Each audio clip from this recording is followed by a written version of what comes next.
Microphones and headphones provided by Audio-Technica. To learn more, head over to audiotechnica.com.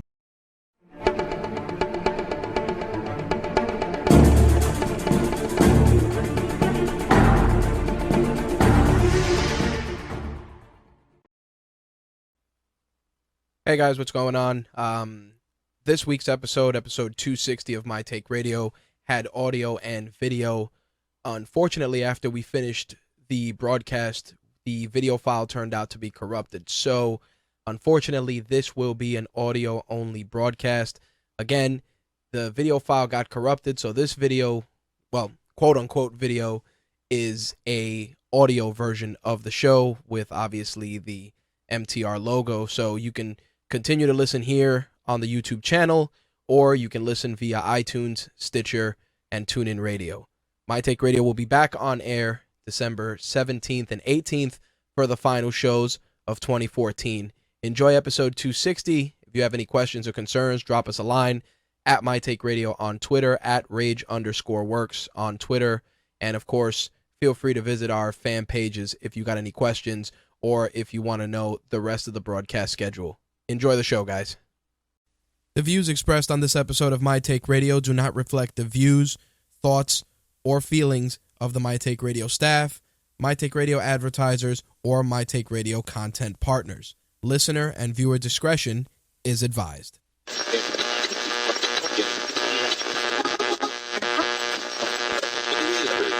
This coverage is live and uncensored, so if you have any small children present, you may want to have them leave the room.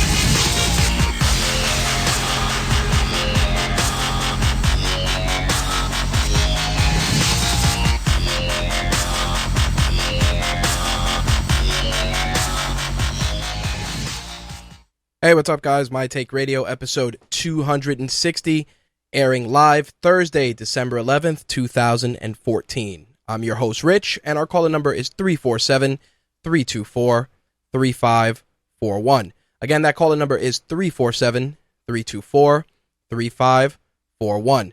A couple of things of note. On this week's episode, we don't have a video feed on the GFQ site, unfortunately. Andrew is out of town, and he advised me that he would not be able to set up the feed. No big deal. We actually are recording video for the show, and as always, you'll be able to get that on both the My Take Radio YouTube channel and on the Rageworks YouTube channel as well, so we got you covered there. Otherwise, though, you can listen on blogtalkradio.com/My Take Radio, MTR Live to get the best quality audio, or mixler.com/My Take Radio. If you are on mtrlive.com, you can listen to the high-quality feed on Mixler. Just mute the GFQ player so you don't get redundant audio. Also, of course, you can participate in the chat. Lots of our regulars are in there. I see Val in there already. I see our very own Slick, keeping things under control for the evening. Tonight's episode, going back to the old format, we are running the gamut. Mixed martial arts, professional wrestling, gaming, and entertainment are what we cover, and that is what is on deck for this evening. So, before we get into all of tonight's topics, which there are plenty, as always, you can follow along mtrlive.com in the chat or via social media. The links are on our Facebook fan page, facebook.com/My Take Radio, or facebook.com/Rageworks. You can do official Rageworks, correction. Those are the only ways right now that we can do it. Hopefully, a couple of announcements that I'm going to take advantage of and get out of the way. First and foremost is our broadcast schedule for the remainder of the month.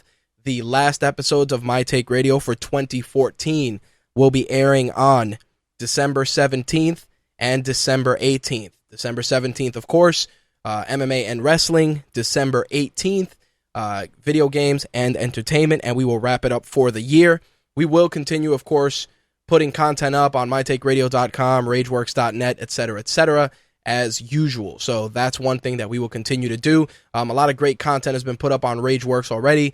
Slick put up some stuff regarding Dying Light, so if that game is on your radar, I recommend you check it out. Also, our review for Xbox One's WWE 2K15 is also there alongside Jay's review of WWE 2K15 for the PlayStation 4. We also put out our holiday gift guide for MMA and wrestling fans. So if you are a mixed martial arts fan or are into professional wrestling, definitely check out the gift guide. We got a lot of great recommendations.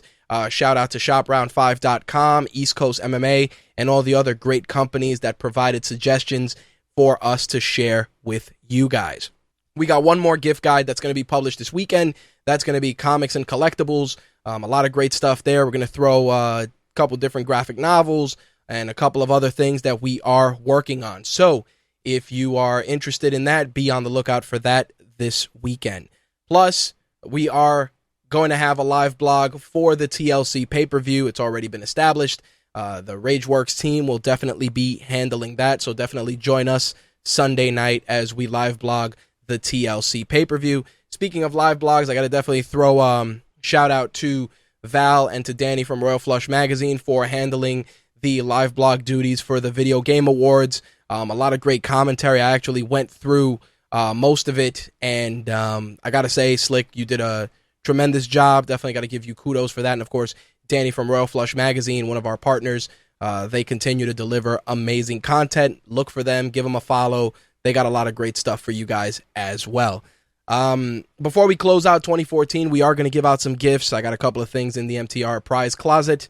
We're going to give out that PlayStation 4 controller charger. Hopefully we'll have a giveaway set up for that next week, and we're going to be adding some stuff to the YouTube channel as well. We still have our review of the Moto X that is incoming, as well as a set of Logitech headphones. The Moto X, we unfortunately are not giving it away. That has to go back to Motorola.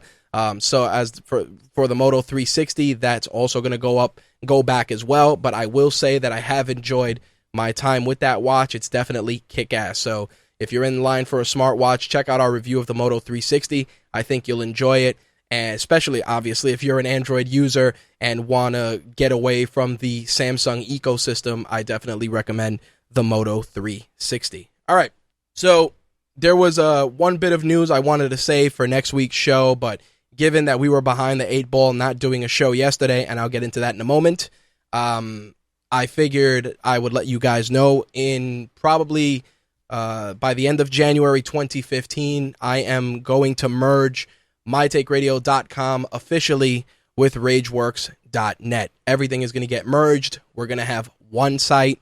mytakeradio.com, of course, will forward to rageworks.net.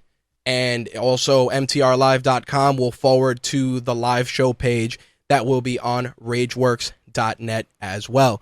The other announcement, I was going to actually save it, but again, I figured might as well get it out of the way. Starting in January, our friends from Video Game News Radio and Cleveland Sports Radio will be joining us on the Rageworks Network. They will be providing their podcast as well. Kevin Baird and his crew will be joining us, and you'll be able to catch their shows on Rageworks as well. So that's going to be starting in January. Once we get all the particulars out of the way, that'll be another assortment of shows that you guys can listen to alongside, of course, My Take Radio, The Buried Show, and now Video Game News Radio and Cleveland Sports Radio as well with Larry Mack and Jedi Hillis. So those are the announcements for January that we're going to hopefully get the ball rolling with that. Like I said, we are officially merging the sites in January. Hopefully the goal is to close that out and have that completed by the end of January before we hit February. We got to move over 2,000 posts to the new site. They got to get reformatted, etc., etc., etc. The other accounts for My Take Radio will remain active, as I've said before. Our Facebook fan page, our Twitter, and our Google Plus handles will remain active. So definitely don't think that is going away. The reasoning for that is that it's one site is kind of competing with the other, and it's just tough to try and get people to adjust and go to the new site and check out the content there. So rather than just split it up, we are just going to merge the two sites, and obviously all the episodes of My Take Radio and everything will be on Rageworks. So there you have it, guys. Definitely make sure to add rageworks.net to your favorites. We have our live show players there. All our YouTube videos are there, etc., etc. Same thing with the fan pages and social media accounts. All right, so yesterday I was supposed to give you guys the MMA and wrestling segment of the show. Of course, with the CM Punk signing, the tons of news that came out of that, plus the UFC fight recap. Of course, everybody was chomping at the bit for the show on Wednesday. But Wednesday was a tough day. There was a litany of reasons why. But one of the things that ended up happening was that one of my cats ended up dying. So funny thing about it is, this particular cat has been, she was my mother's cat. We had her almost nearly 20 years. So this cat pretty much outlived everybody, even outlived my mom, which was crazy. But in any case, she actually fully white. She was completely white, and she had a blue eye and a green eye. So about a year or two ago, she went blind completely blind. But she was pretty much like Matt Murdock and Daredevil in the sense that she knew her way around the house completely, could navigate the entire house with zero issue. This, for a blind cat, her hearing was incredibly acute, etc., etc. But, I figured that if I took her to the vet, they were going to tell me that they wanted to put her down. And, I guess the emotional attachment did not want to allow me to do that, to go put her to sleep. And, I figured let nature take its course and let it pan out the way it did. So before I left to work yesterday, I noticed she was wandering around, but, she'd wander around for 5 minutes, lay down, wander around. She'd eat some food, drink some water. And about 4 o'clock, 5 o'clock, I got the call at the job. And my brother told me, he's like, hey, listen, the cat died. So, the thing with me is, it's like, I got to come home, I got to make sure everybody's all right, et cetera, and got to bury my pet. Most people, they put their cats or their pets that die, they either throw them in the pail or take them to the vet's office. I bury them. So my evening from about 10:30 till about 11:30 was spent digging a very deep hole on the side of my house to obviously put my cat in it. And it was not, I was cool with it. Like I said, I'm very accepting of death. And when it comes to pets, I mean, like I said, she outlived all of us, almost 20 years. She outlived all my other pets, certain family members. So, at 20 years old, I wasn't even shocked. But so that kind of killed the momentum for last night's show because, like I said, it's almost winter, and here in New York City, we've been having rain and some weird snow and some really cold days. So I knew it'd take me at least an hour and a half to break the dirt and dig really deep. So that was pretty much it. So that, like I said, it killed the vibe for the show, and not for me because I was good to go, but I knew it by the time I was finished, we were well past 11 o'clock, almost 12. So I figured, we got to punch out and take it as it is. But that's pretty much what derailed the show yesterday. Some people in my house are still pretty broken up, pretty upset about it. But, like I said, on the bright side, a long and full life. So with that said, and all the announcements out of the way, we are going to get into this week's show. As always, if you want to participate, 347-324-3541. Again, 347-324-3541. Let's get that ball rolling with some MMA, shall we?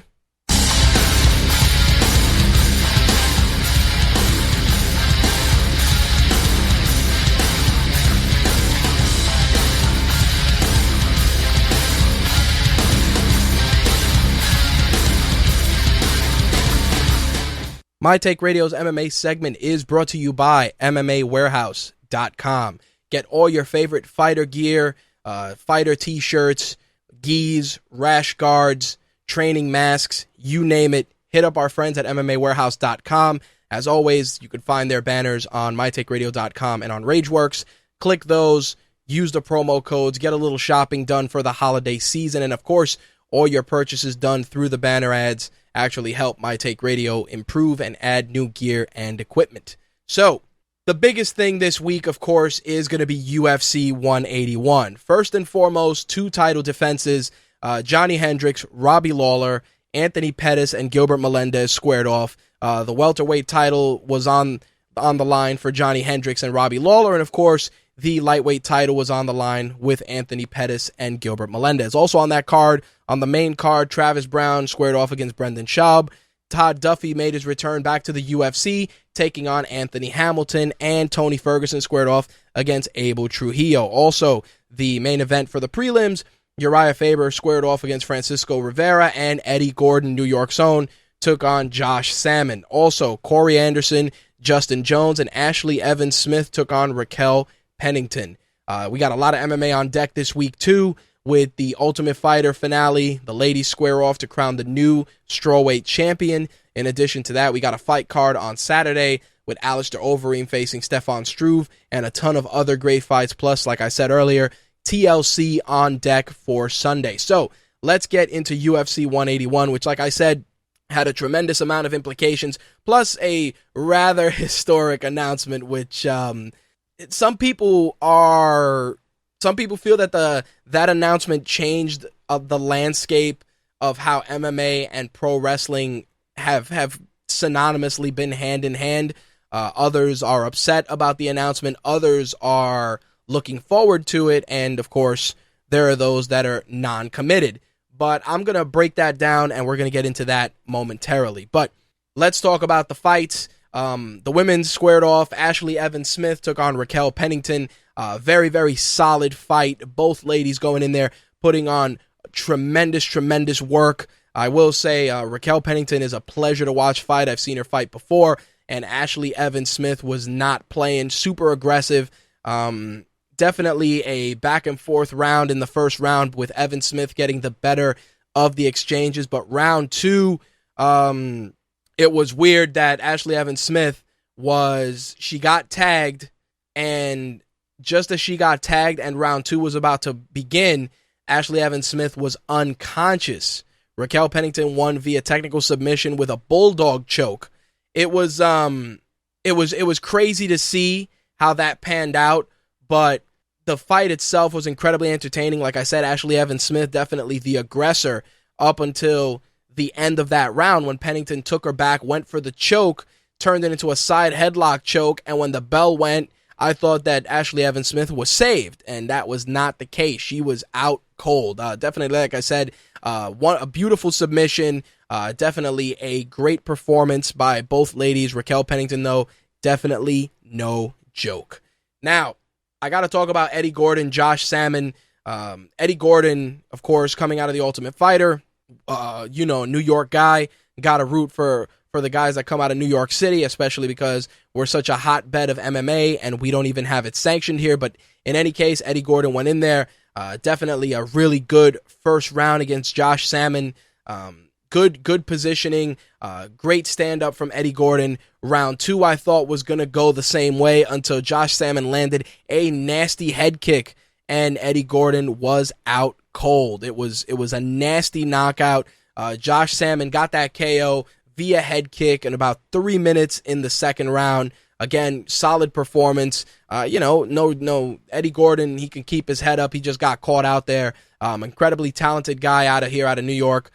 Trains with, the Sarah Longo camp, trains with Chris Weidman, all those guys. So I know he'll bounce back. Definitely a good competitor, and I look forward to seeing him fight again. He definitely showed a lot of grit, a lot of heart, and he just got caught, man. It happens to the best of us. Anyway, the main event for the prelims was Uriah Faber taking on Francisco Rivera. Of course, Uriah Faber, another guy who every time that guy gets in there, he delivers impressive performances. This one was no different, even though Francisco Rivera definitely looked really crisp and solid in the early goings of the fight.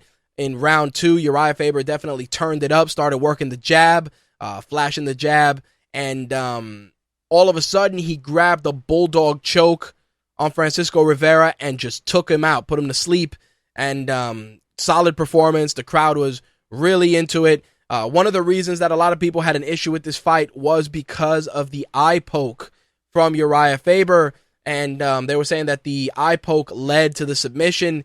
It was crazy because a lot of people didn't see it. You had to really watch it again to see how much damage the eye poke did. The crowd really was upset, and Rivera was having trouble. Joe Rogan, of course, asked Uriah Faber about the eye poke. Uriah Faber claimed he wasn't aware of it. It's just crazy. The fingers in the eyes definitely are something that, obviously the controversy that surrounds John Jones. Anthony Rumble Johnson was dealing a lot with eye pokes in his fights, with his opponents eye poking him. It's just one of those things that, as much as you can try to change the design of the MMA glove, a lot of people are, they're using their fingers and they're using their hands to measure distance, and these eye pokes happen. Definitely, like I said, it was unfortunate, but Uriah Faber definitely looked really good in that fight up until the inadvertent eye poke, and again, submission victory. He did get it. Obviously, they didn't change it, but I've heard that Francisco Rivera may be appealing that decision. We'll see what happens with that, but again, you guys got to be careful out there with that, especially if you're, trying to use your palm to gauge distance. That an eye poke definitely can happen. All right, so on the main card, definitely a couple of fights I want to talk about. I want to talk about Todd Duffy's return to the octagon, taking on Anthony Hamilton. Todd Duffy's a guy that has an incredible amount of hype, incredible amount of potential. Everybody speaks very highly of him. They always say that this is a guy that could be one of the top heavyweights in the organization, in the division, and I don't disagree. I mean, he's had a lot of adversity. He's had to overcome a lot of issues, health problems, countless other issues, and he came in there and he was not playing around, working the jab early. They had a very vicious exchange, and Todd Duffy dropped Anthony Hamilton with a nasty right hand. Dude crumpled like a sack of potatoes. Todd Duffy via KO, 33 seconds in the first round. Just a nasty, nasty finish. And like I said, Todd Duffy's one of those guys. He has an incredible amount of potential. They always feel that this is a guy he's on the cusp of greatness. It's insane. I was definitely impressed with his performance. Now, Travis Browne and Brendan Schaub squared off, and Brendan Schaub has been getting a lot of press this week based on his performance from this fight and how people pretty much were especially Joe Rogan was real about Brendan Schaub, and that had a lot of people talking. And Travis Browne is a beast. That guy is no joke. He defeated Brendan Schaub TKO in the first round, and it was crazy because the grappling of Travis Browne was on a whole other level. At which point he managed to tried to secure the back, and Schaub turtled up, and he just started landing rights upon rights upon rights. Couldn't intelligently defend himself, so Travis Browne won that fight. Now, the funny thing was, Brendan Schaub, a lot of people were laughing. He used to date Ronda Rousey, so there were always jokes about that. But Joe Rogan pretty much was like, dude, you're an incredibly athletic dude, but you're not a UFC caliber fighter. And for Joe Rogan to tell you that, and just be frank about it was crazy. Because Brendan Schaub, he's been getting tagged with some really, really nasty finishes.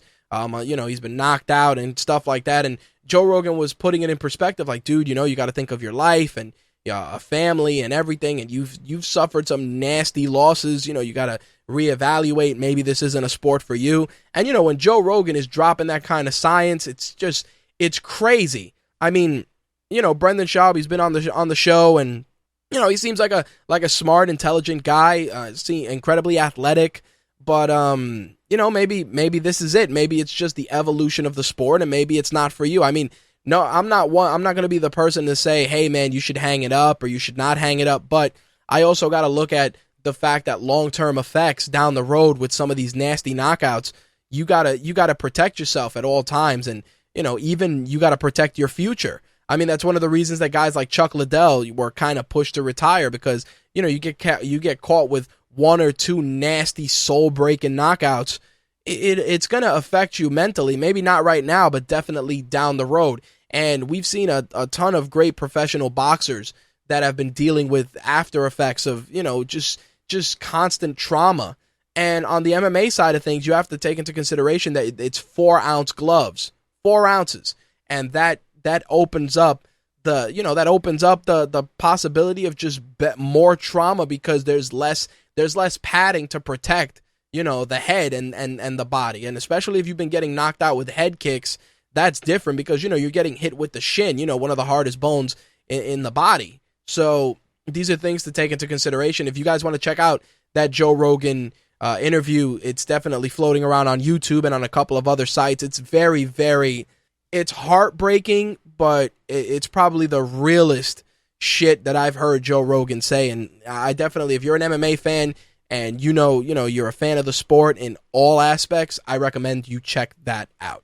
All right, so our first lightweight title fight, title fight was the lightweight title, Anthony Pettis, Gilbert Melendez, two very, very highly, highly dangerous individuals, each for their own reasons, of course. Anthony Pettis, of course, known for the Showtime kick and just his incredible striking ability and the unique technique that he brings into the octagon. Of course, Gilbert Melendez coming out of the scrap pack, Cesar Gracie Jiu-Jitsu. You knew that this was going to be a fight for the ages, and it definitely delivered.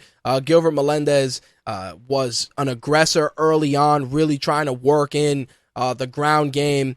Anthony Pettis, though, was just on a whole other level. And it actually went to the, he caught him with a front kick. He caught him with a front kick to the jaw in the second round, and they traded up against the fence, and Pettis actually got a hard left that when Gilbert Melendez went to shoot in, Anthony Pettis grabbed a really, really textbook guillotine choke and choked out Gilbert Melendez. It was a really, really beautiful submission. Anthony Pettis secures the victory on Gilbert Melendez with a guillotine choke at 1 minute and 52 seconds in round 2.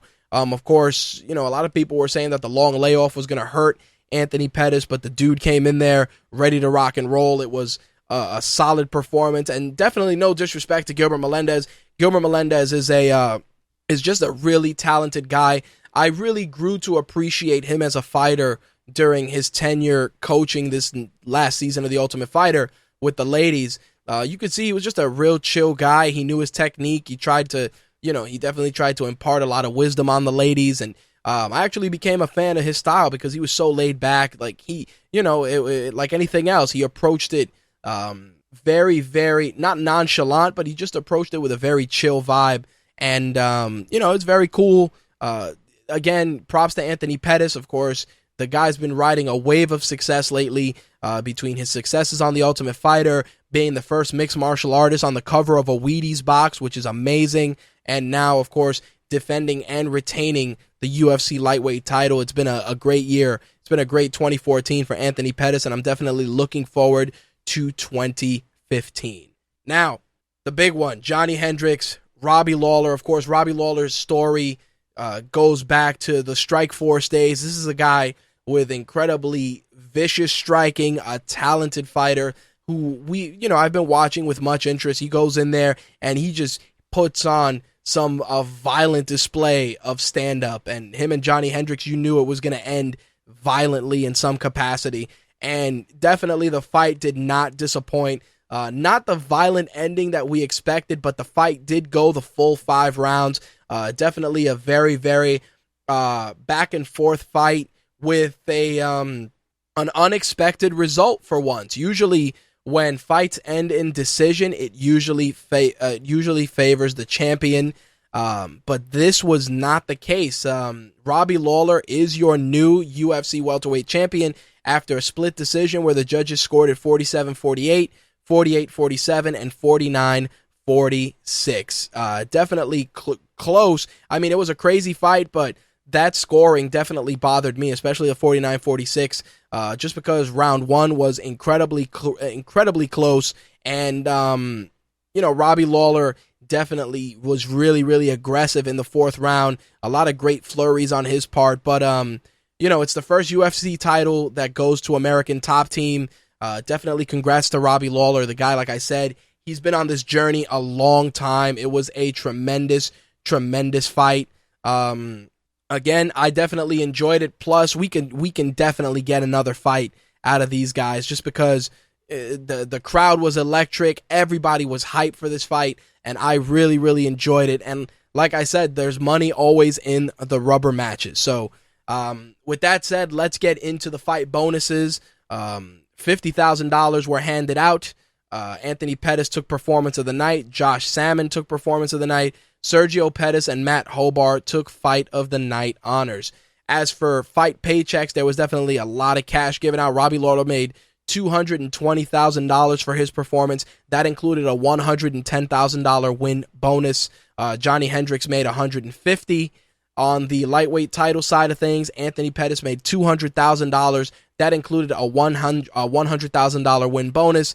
Gilbert Melendez came in making $200,000 as well.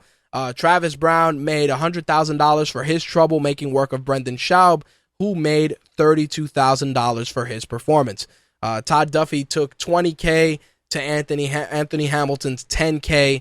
Todd Duffy's $20,000 payday included a $10,000 win bonus. Definitely a lot of money being handed out. With the ladies, I just wanted to share this. Raquel Pennington made $20,000. This included a $10,000 win bonus, defeating Ashley Evans Smith, who made $8,000 for her fight. Definitely very, very, very interesting when it comes to discussing pay. I'm curious how that's going to change once the Reebok deal is in full effect. Now, let's talk about this CM Punk announcement. Of course, during that card, it was announced that UFC had signed CM Punk to a contract. CM Punk will be debuting in the UFC in 2015. Obviously, Phil CM Punk Brooks, is 36 years old and will be debuting, like I said, in 2015. He's trained in both Kempo and Brazilian Jiu-Jitsu. Right now, all signs are pointing to him debuting at 185, but he did say he would be trying out a preliminary weight cut to see how he fares. Definitely a very, very dangerous weight class in 185, but a dangerous weight class in 170 as well. Either way, the thought of CM Punk signing with the UFC raised a lot of eyebrows, got a lot of headlines, and really just, I don't want to say it divided the fan base for both professional wrestling and MMA, but we got to look at it, and I'm going to look at it objectively, and I'm going to try and give you guys a couple of different takes on it. But at the end of the day, everybody's going to have their own opinions, and I will say this. The sport of mixed martial arts right now in its current incarnation is in a, I don't want to say it's in a tumble, but I do want to say that it's in a stage of peaks and valleys. And when I say that, I say it because the guys that really sold heavy pay-per-view numbers, and I'm talking about the real dude, the Anderson Silvas, the George St. Pierres, Nick Diaz is coming back, a lot of these other fighters, the action and just the interest in a lot of the current crop of fighters is not at the same level. And this isn't because of just the fighters themselves, but it's also something I've talked about, we've talked about this numerous times, just the way the organization promotes itself. I feel that right now the UFC cranks out a lot of cards, and in doing so, it kind of waters down the significance and the importance of some of its fighters.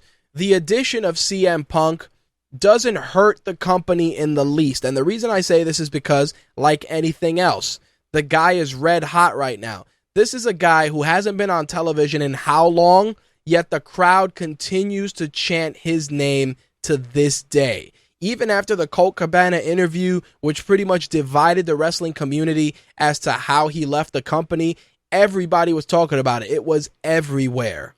And Dana White, being a promoter and a businessman, was figuring, let's see how this guy fares. It's really that simple. As for CM Punk, the guy is a martial artist. He has studied. He has trained. Is he accomplished? That's up for debate. But still, he studied a couple of disciplines. He does Brazilian Jiu-Jitsu, and he just has to find a camp, and, he should be all right. It's no different. As much as people want to look at it and compare it to Brock Lesnar, there are similarities, but there's also completely different parallels. And the reason I say this is because when Brock Lesnar came into the UFC, he had fought on a couple of smaller shows, and he was really just trying to get himself on the UFC's radar. When the UFC saw that they had a hot, marketable commodity that had people talking because the guy was an enigma, because the guy was just a unique individual, that created something. It stirred something in the fans. And the reason I say this is because Brock Lesnar brought more wrestling fans into MMA than MMA fans would care to admit.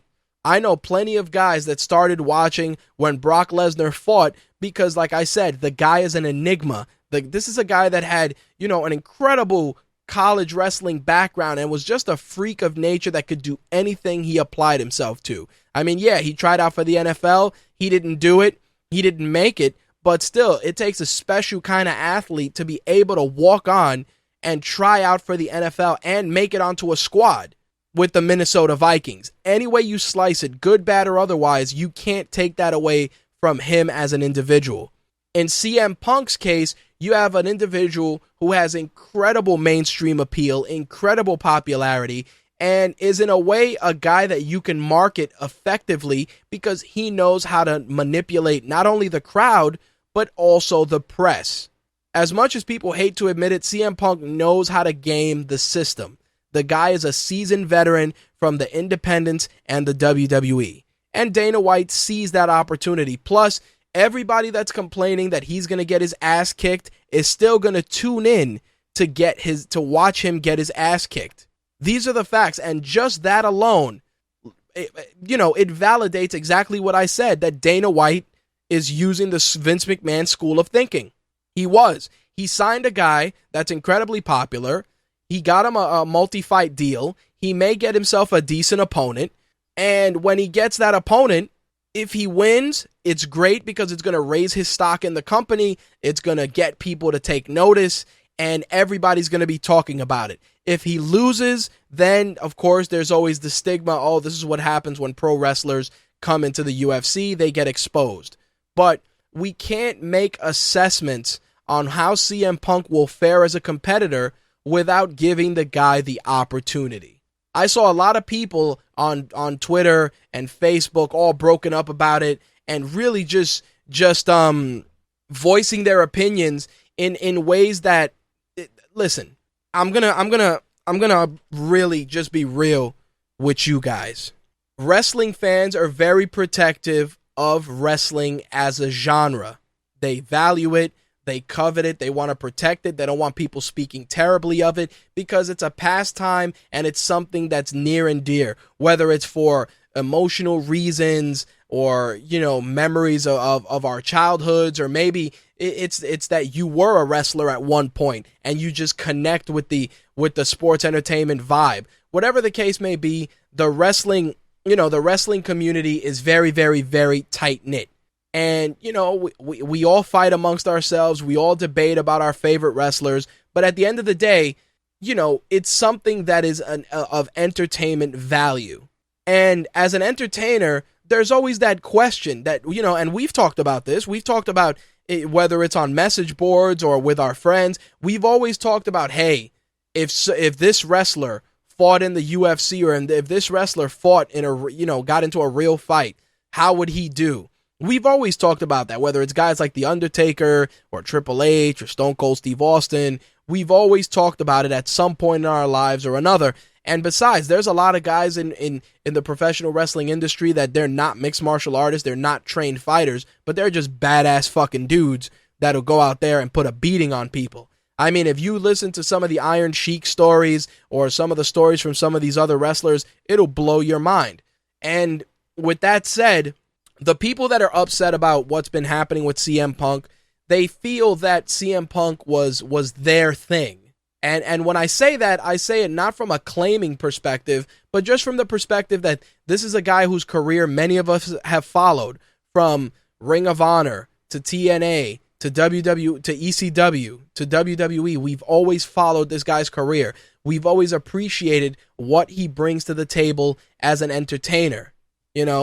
As an entertainer, he brings incredible work ethic, mic work, technically savvy wrestling, a wonderful mix of high flying and technical Let me rephrase that. He brings to the table a package comprised of technical wrestling and high-flying ability. And because of that, people believed in his persona. They believed in his character. People felt a connection with him because he wasn't the most jacked guy. He wasn't the biggest guy. He was just a regular dude who really knew how to deliver a message that people could connect with. And that's what Dana White sees.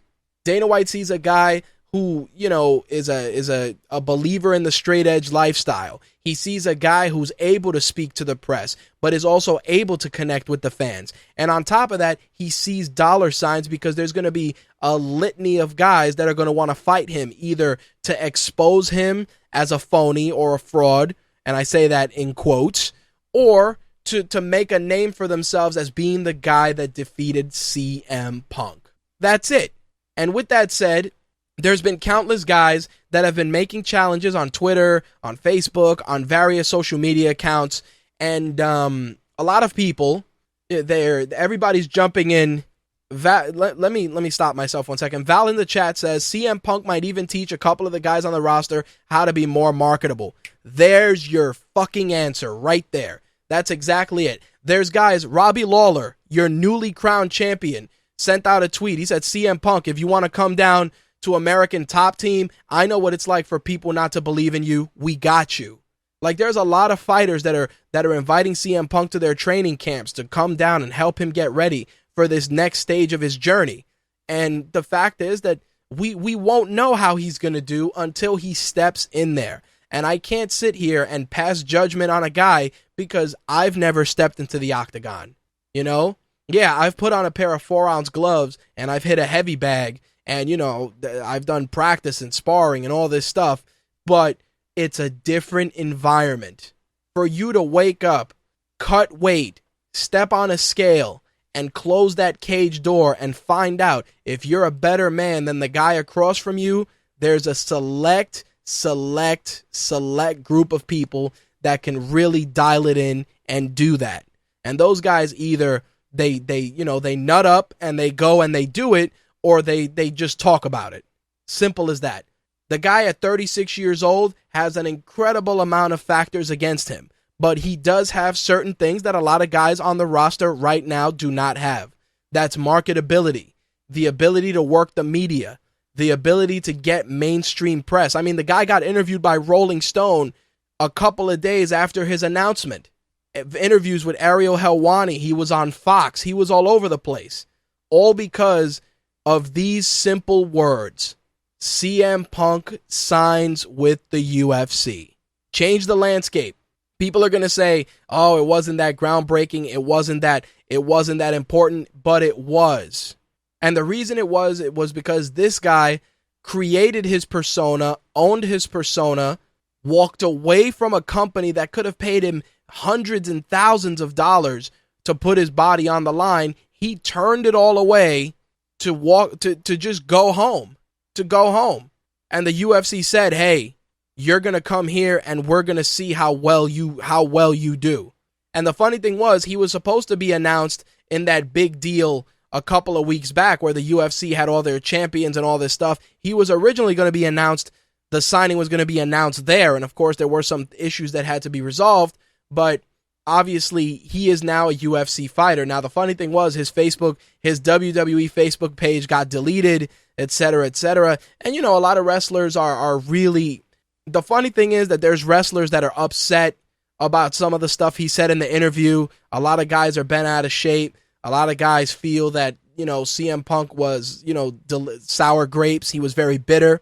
And that's fine. Everybody's entitled to feel a certain way about that. I feel that everybody's entitled to feel angry or upset or whatever the case may be. Wrestling fans are going to be upset because they feel that CM Punk was their guy. He was their guy. They had a connection with him, good, bad, or otherwise there was a connection. Either he entertained them or they felt a kinship with him, etc., etc. I mean, the straight edge lifestyle, I understood. I respected that. I respected the fact that he was proud of it and he wore it proudly, and that was really cool to me. I mean, I live a straight edge lifestyle. I don't drink. I don't do any of that stuff. And you know, there's a stigma with that, which was weird for me. You know, like there were instances where my coworkers would go out to drink, and you know, guys would invite me, hey man, Rich, you could come out with us. You know, you could have like a soda.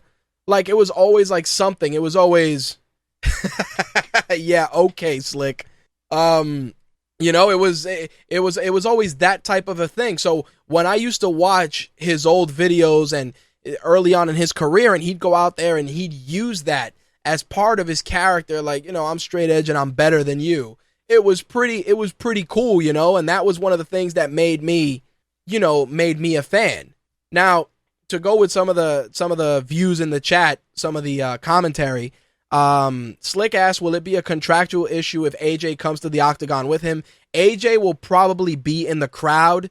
I tell you this, though, I bet you he'll come out to Cult of Personality because, you know, it's not WWE-owned music. It's performed by a real band. And above all, every fighter gets to pick a certain song to come out to. If CM Punk comes out to Cult of Personality, people are going to lose their minds. In addition to that, CM Punk owns his name.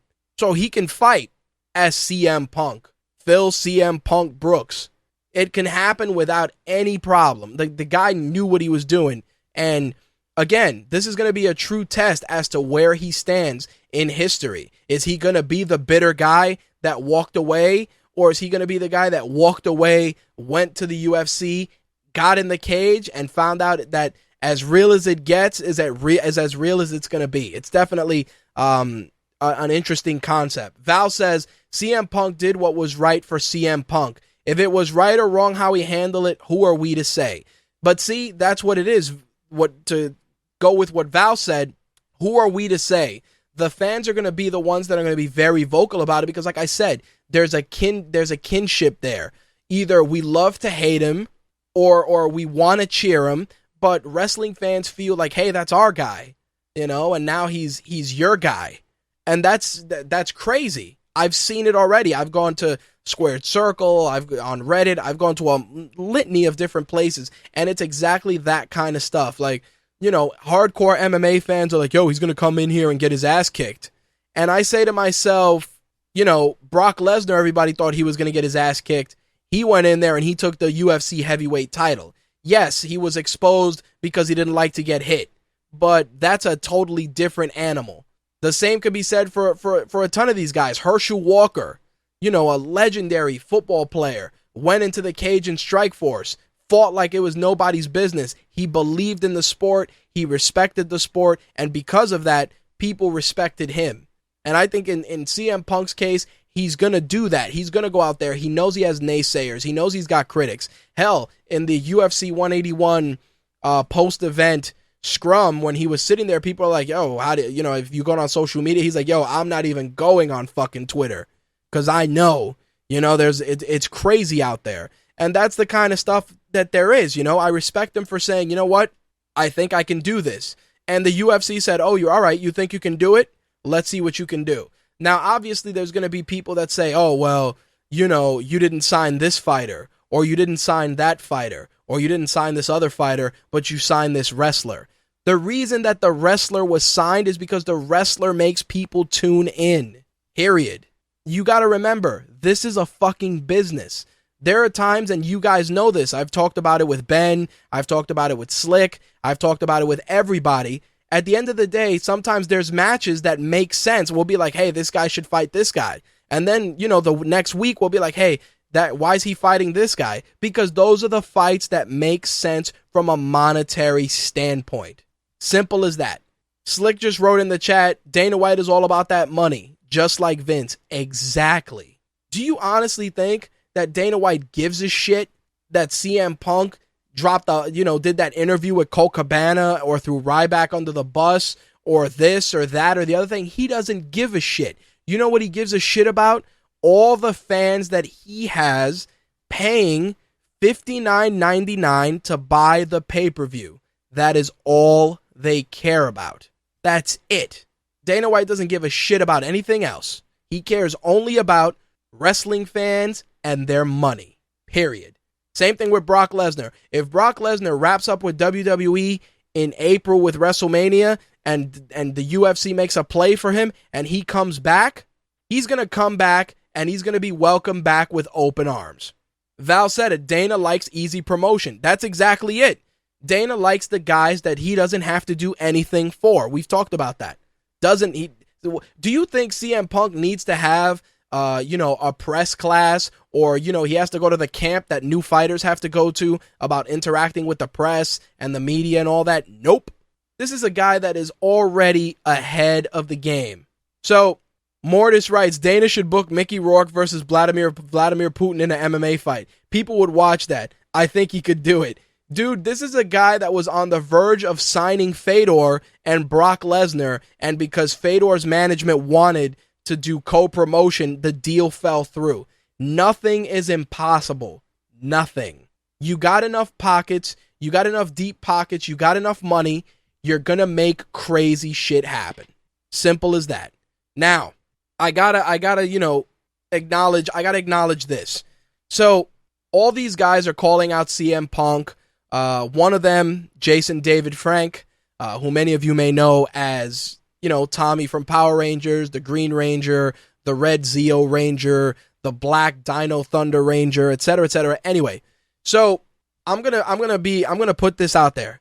I opened up my Facebook shortly after, and everybody's on there on Facebook. Oh my God, Jason David Frank, blah blah blah, challenge CM Punk. Holy shit. And I just, once again, not even to toot my own horn, not even to talk that shit, but fuck it. You know what? I am going to toot my own horn. And if you feel that it's gloating, then you could go fuck yourself. The fact is, when I interviewed Jason David Frank in 2013, and I shared the links, you can find them on our Facebook fan page. I shared the links for that interview. He said that he met CM Punk at a convention and challenged him to have an MMA fight with the proceeds going to charity. This is the same guy who sparred with Jose Canseco, etc., etc., etc. I did that interview. That shit was done here. It's not fucking news. It's not news. Not in the least. It's not news. But everybody's thinking it's the reinvention of the fucking wheel. The dude broke that shit here. He said it here, and I have the recording to prove it. And if you want to check it yourself, feel free to look it up, because we did that shit. And he's been vocal about wanting to fight CM Punk forever. Forever. Don't act like this shit is brand new, because it's not. I love that shit. And, there's a couple dudes that, had to write him some reality checks about that. Yo, man, did you hear? I got a Facebook message. I got a Facebook message from one guy. He goes, yo, did you hear that the Green Ranger challenged CM Punk? And I responded back, yo, did you hear, especially since you say you listen to every show, that he challenged CM Punk on my MTR Beyond the Mic interview in 2013? Did you hear that? Word? He did? Yeah. Weren't you the same guy that said, I listen to all the shit every week that you put out? Same guy. Had to, drop that hammer. I had to be a dick, because that's what happens. This isn't brand new, folks. It's not brand new. Again, people are acting like it's some real off the wall type beef between these guys. It's not.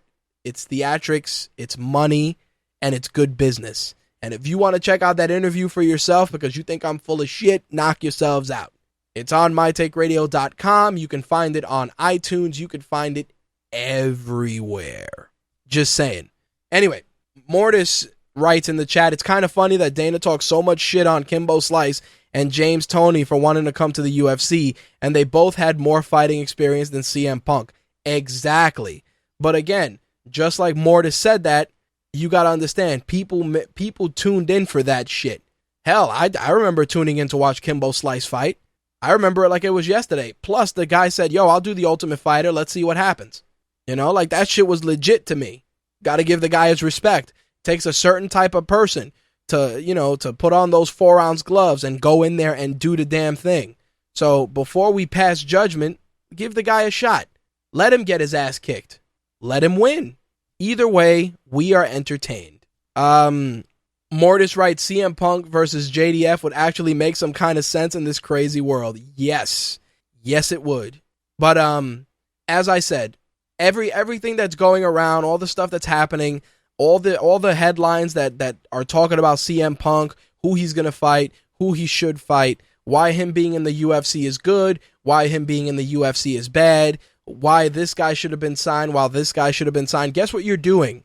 You are doing exactly what Dana White, the UFC, and even CM Punk want you to do. You are creating more hype. You are creating more search engine fucking hits for these guys. You guys are doing that. Every one of you that goes and complains and writes a blog post about it, you guys are fueling that machine. So congratulations. Give yourselves a hand for that shit. You know? The same way everybody, oh yeah, blah, blah, blah. Good job. Every hashtag for CM Punk that was used on Facebook, more traffic for him. Every time that he was retweeted or mentioned, it just created more hype. Dana White is sitting there laughing because all of you that are complaining are the ones that are creating the hype for him. So, bravo, guys. Give yourselves a round of applause for just fueling that machine. In any case, so I did want to talk about one thing with regards to what's been going on, and these are other news. Obviously, even though CM Punk was the big news, there was other stuff going on. Joe Vedepo, who a lot of you may have heard of earlier this month, was arrested by police in Iowa. He got into a fight with police officers, and after refusing to leave a bar in Iowa City, he had a blood alcohol level of 0.241, and he kept fighting even after being tased. He headbutted a police officer in the chest, and that police officer was taken to the hospital with back injuries. Bellator ended up cutting him loose because of that arrest. He was under a one-fight deal with options. Scott Coker did cut him loose and pretty much said he needs to get his shit figured out. Because think about it, this dude, high blood alcohol content level, he was fighting with the cops. He still kept fighting after being tased. It was insanity at his best, and because of it, he got cut loose. ONE FC had their card last week as well. Really solid organization. They always put on some really good cards. Bibiano Fernandez took on Daehwan Kim and defeated him via rear naked choke to retain the bantamweight title. Brandon Vera also fought on that card. He took on Igor Sabora and defeated him with a nasty combination of punch and soccer kicks. I love MMA in Japan and in the East because of that. Soccer kicks to the fucking dome. Beautiful stuff, ladies and gentlemen. If you haven't seen somebody eat a soccer kick, look up an old Pride fighting video and you will see for yourself. Soccer kicks, head stomps. Oh, it's a wonderful time. It's a wonderful time. Anyway, the ONE FC card was really good. Like I said, Roger Gracie took on James McSweeney, defeated him via TKO strikes in round 3. Overall, the card was very good. You could probably find highlights on YouTube if you missed out, excuse me. On the Bellator side of things, they got their 133 card coming together. That's going down February 13th. The main event, Melvin Manoff will be taking on former middleweight champion Alexander Shlemenko. If you are in California, the tickets for that will be going on sale tomorrow. So definitely you can check that out. Well, it's 2 minutes to midnight, so in a couple of minutes you can get those tickets if you are in California. On the flip side, World Series of Fighting, they have a fight card going down this Saturday as well, alongside the UFC. Husamar Palhares will be taking on John Fitch in the welterweight title main event for World Series of Fighting 16. Rick Glenn will be defending his featherweight title against Lance Palmer. Also, Justin Buchholz will be taking on Luis Gonzalez, and Josh Berkovic will be taking on Brenson Hansen. You'll be able to watch that on the NBC Sports Network at 9 p.m. on Saturday, December 13th. The prelims, you'll be able to watch them on MMAJunkie.com starting at 6 p.m. Eastern Time. So, last thing I want to wrap things up with is obviously the CM Punk signing was a big deal. there's a rumor, and take this with a grain of salt, that Bellator was looking to sign Alberto Del Rio to an MMA contract. Now, of course, many of you know Alberto Del Rio's past MMA exploits where he took on Mirko Cro Cop, and the end result of that match can be found on YouTube. In any case, if Alberto Del Rio wants to lace up a pair of, wants to throw on a pair of 4-ounce gloves and go in there and get his ass kicked, knock yourself out. That's kind of where I'm at with that. A crazy rumor. Take it with a grain of salt. We'll get into that a little bit more in the wrestling segment, but it was an interesting rumor that had to be shared. Last thing I got to say with regards to CM Punk, his interview with Fox Sports Live on Wednesday, very, very cool. He talked about a lot of stuff. One of the things I liked, he said, he was asked about, people saying he doesn't deserve his spot, and he says he doesn't mind it because fighters, it's the fight game, and that's what they do. It's what's expected. The other thing was, when asked about training camp and stuff, he said he's still weighing his options out for training camp and that he's looking at a couple of different camps to check out. So, that we're gonna dig into that a little deeper as the weeks go on. As always, the CM Punk story will be a hot topic of debate for the foreseeable future. And as always, if you want to debate it, hit up our Facebook fan pages. I know there's plenty of guys there that have great arguments. And as always, if you want to sound off, you can always call in as well, 347-324-3541. Mortis, yes, I'm going to talk about that. I am going to talk about that. Val, thank you for that as well. Yes, I am going to discuss where Alberto Del Rio is going from a wrestling standpoint. So yeah, we'll definitely get into that. Anyway, that actually wraps up this week's MMA segment. Like I said, we got the Ultimate Fighter finale. We got a UFC card this weekend as well. Plus, as I mentioned before, World Series of Fighting on NBC Sports. It is a great weekend for MMA. Definitely check it out. There's definitely something for everybody. With that said, let's switch gears. Let's jump into this week's wrestling segment. Shall we, Booker T? You know what time it is. We want the gold, sucker. Hulk Hogan, we coming for you, nigga.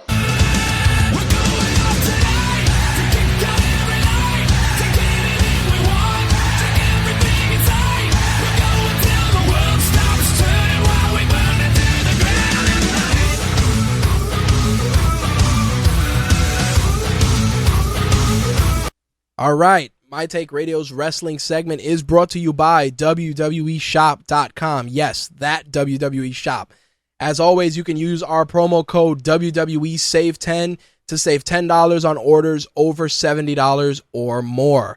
As always, you can find other promo codes and other special coupons on both our pages, mytakeradio.com and rageworks.net. If you use the banners to do any shopping, of course, it helps us out as well and allows us to continue to improve MTR for you guys.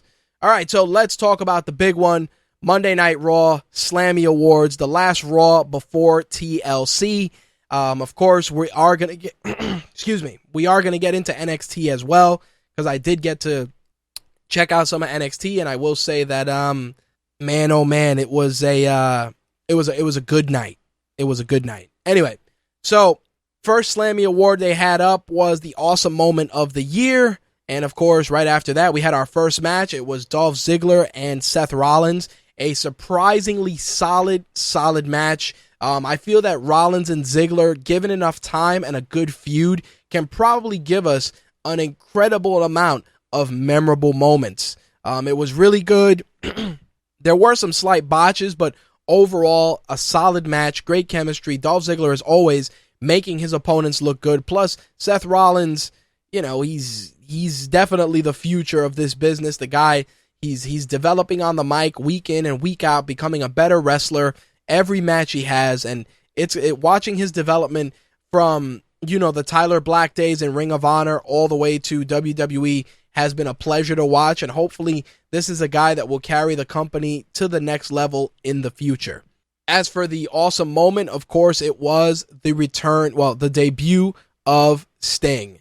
And I will say this, the debut of Sting was probably one of those things that, even though the internet talked about it and it was on every website and speculation and more speculation, at the end of the day, as a wrestling fan, it was just one of those moments that, and I've said this before, it's one of those moments that you can't duplicate. And the reason I say this is because, think about it, all the guys that we watched growing up that we hoped would make it to WWE, they've either made it or they've passed away or whatever the case may be, but one way or the other, the guys that we remember are the guys whose debuts we will never forget.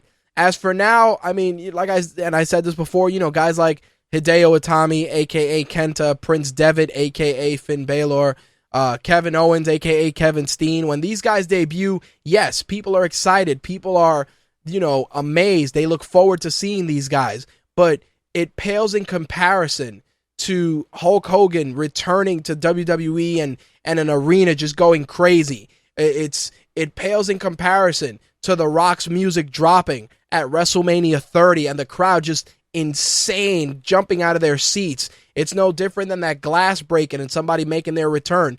Or it's no different than a crow making a noise and some graphics and Sting walking out, trench coat on, face paint on, and the crowd just blown out of their seats.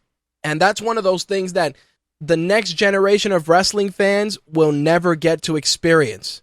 They'll never get to experience Hulk Hogan turning on WCW and joining the NWO. The only way that they can experience something of that magnitude is if John Cena turns on the WWE Universe, becomes a heel, and just continues to have an amazing run for at least a year.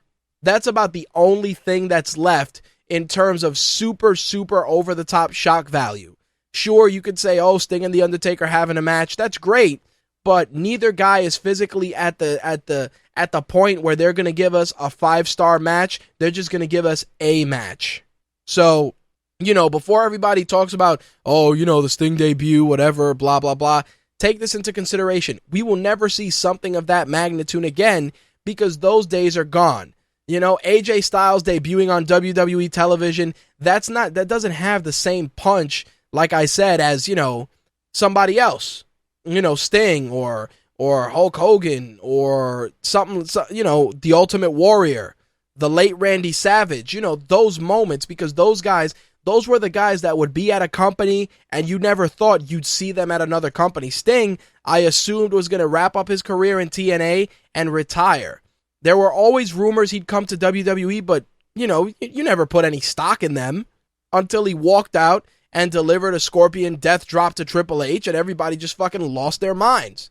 It's crazy, but we'll never get that again. Never. Like I said, you could have the Wolves, you could have MVP, Samoa Joe, any of these guys debut or return to WWE, and it's just not that same deal. And I'm curious, do you guys feel the same way? Do you guys feel that the days of just huge, shocking debuts are behind us? And that now, guys are going to debut on NXT or return in the Royal Rumble? Like, does it have the same weight as it had back in the day? Definitely want to hear what you guys got to say. As always, 347-324-3541 or participate in the chat, mtrlive.com. The second match of the night saw Kofi Kingston square off against Stardust. Of course, this is the continuation of the feud between the New Day and the Dust Brothers. Really, really good matches from the New Day. I really feel that their gimmick needs work. I feel that the lovable face stable, it's just, people are going to get tired of that shit. Like I said, I really liked the initial concept where, they were anti-establishment and they felt that they were being held back. Coming out with the whole Soul Glow gospel singer fucking shit, not cool. But, to each his own. Anyway, so Johnny Ace came back, and the surprise return of the year, of course, People Power, Johnny Ace, and the nominees were Hulk Hogan, tight-ass Batista Pants, the Great One, and of course, the Ultimate Warrior.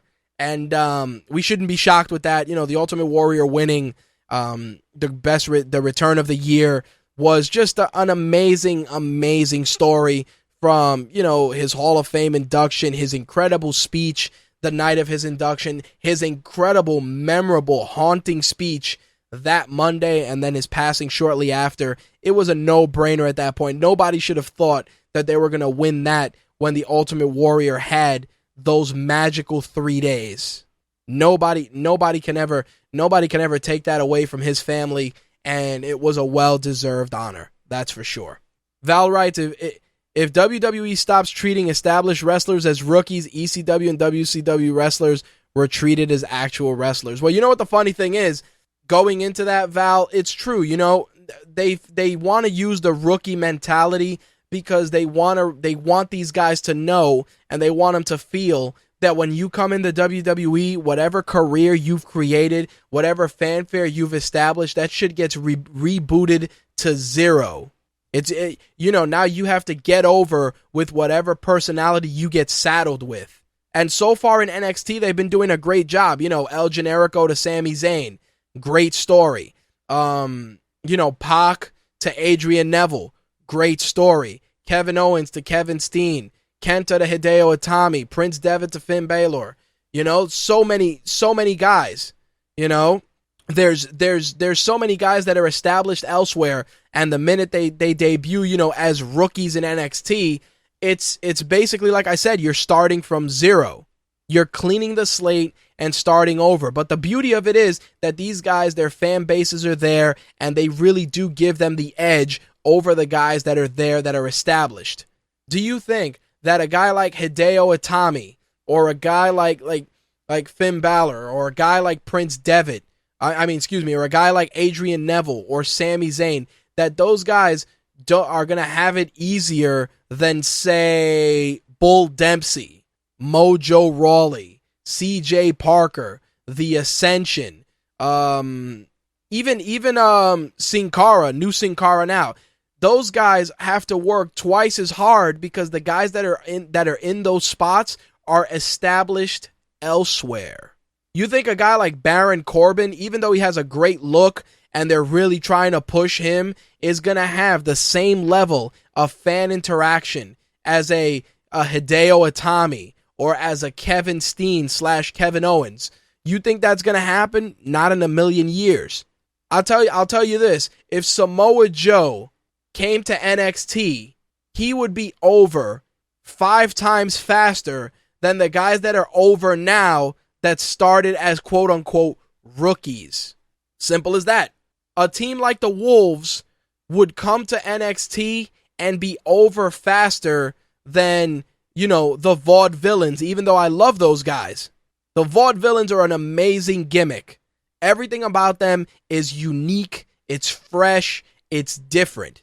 But it's a WWE created freshness.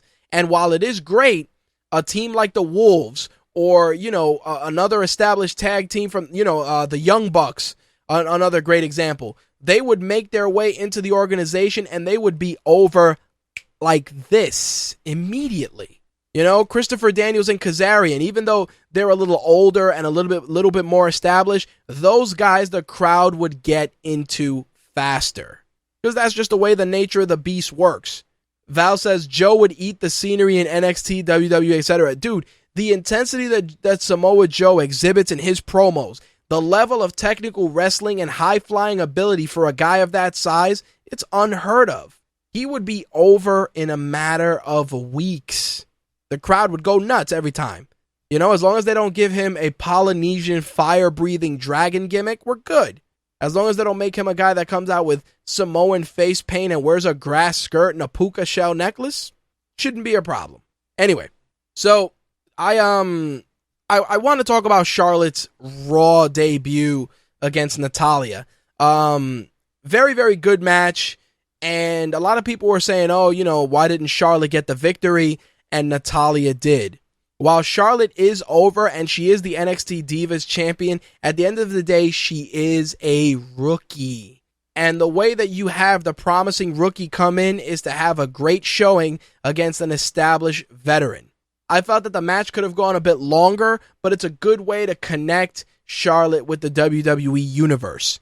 Obviously, using the marketability of her father with her is going to get her over very, very quickly. If Ric Flair comes out with Charlotte and manages her for the foreseeable future until she gets a foothold, it's gonna be insane. It is definitely going to be insane. Anyway, so the oh my god shocking moment of the year, of course, given away by Santino, was Seth sells out. Of course, Rollins turning on the Shield, Nikki turning on Brie, the little kids singing with Bray Wyatt to John Cena, and the streak being conquered. Anyway, it should come as a shock to no one that the Undertaker streak being broken was tremendous. And of course, Paul Heyman comes out and cuts a tremendous promo. Again, Paul Heyman being Paul Heyman, definitely badass. That's for sure. So, one of the things I liked was that shortly after Paul Heyman's acceptance speech, Bray Wyatt came out and cut one of his masterful promos. And the one thing about Bray Wyatt that continues to impress and intrigue me is the fact that even though the last couple of months that he's been performing have just been, they've been just a footnote and not as memorable as his work with, Luke Harper and Eric Rowan, I do feel that solo, he definitely is shining, but it's also about the opponent. And Dean Ambrose is definitely doing a great job of bringing out another side of Bray Wyatt. Of course, Wyatt cut his promo and an ambulance came out, and Dean Ambrose came out of the ambulance with neck collar in hand, tables, ladders, chairs. It was a wonderful exchange and probably one of the matches that I feel will steal the show this Sunday. That's for damn sure. I'll say this. I think that you don't want either guy to lose, but I think that if Bray Wyatt won this match, it would speak volumes of the character itself. Plus, Dean Ambrose is a lunatic and he can bounce back and continue feuding with Bray Wyatt anyway. But I do feel that their feud is probably one of the high points, and I think is going to be one of the matches that we're going to need to keep our eyes on this coming Sunday. All right, so, of course, Diva of the Year honors, AJ Lee, the usual suspects. The funny thing about the Diva of the Year honors for me was, it was weird because, AJ, Nikki Bella, etc., you knew how it was going to end. You knew how it was going to go down, and AJ was going to get it. Obviously, on one side of the spectrum, obviously the crowd is going to vote for the character that they connect with the most. And AJ's character, whether you love her, hate her, her association with CM Punk, whatever the case may be, consistently goes out there and tries to have good matches, great performances, and awesome promos. So I do think that the kudos and the award were definitely well deserved. That's for damn sure.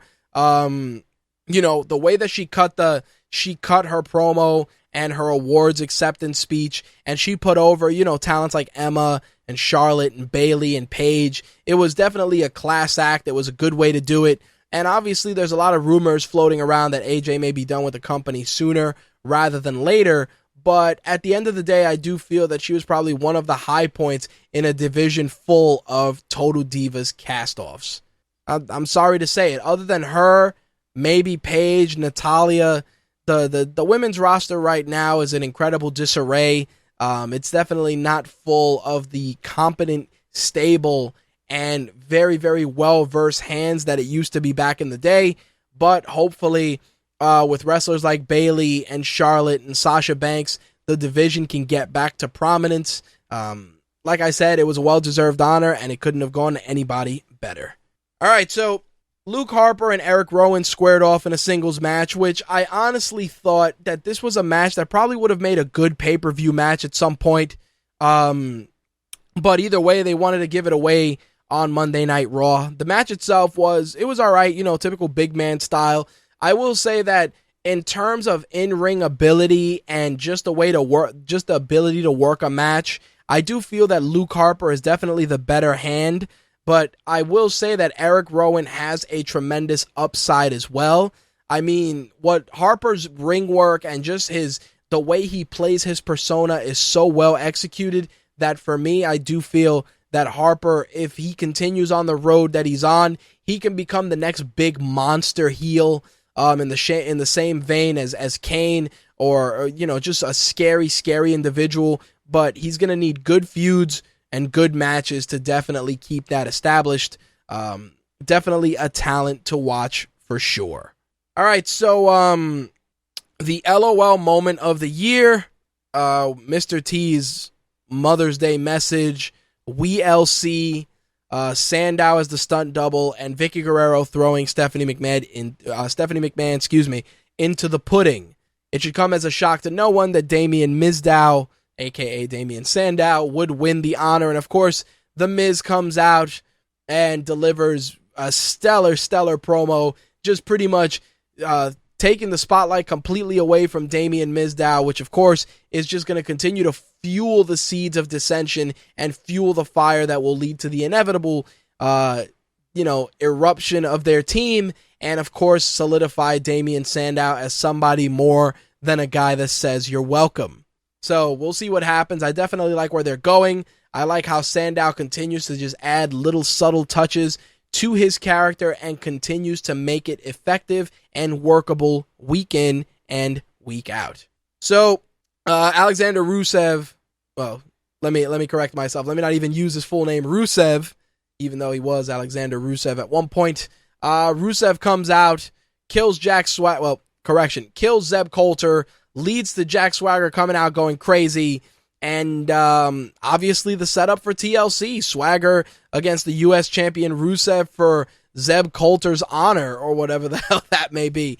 I don't mind. I think the renewed intensity in Jack Swagger doesn't make this feud look like a glorified squash, but at the end of the day, I do feel that we know that Rusev will continue on his ascension, and obviously the inevitable John Cena clash. It's going to happen sooner rather than later. But in any case, I do think that Swagger definitely looks better coming into this feud versus the last feud they had.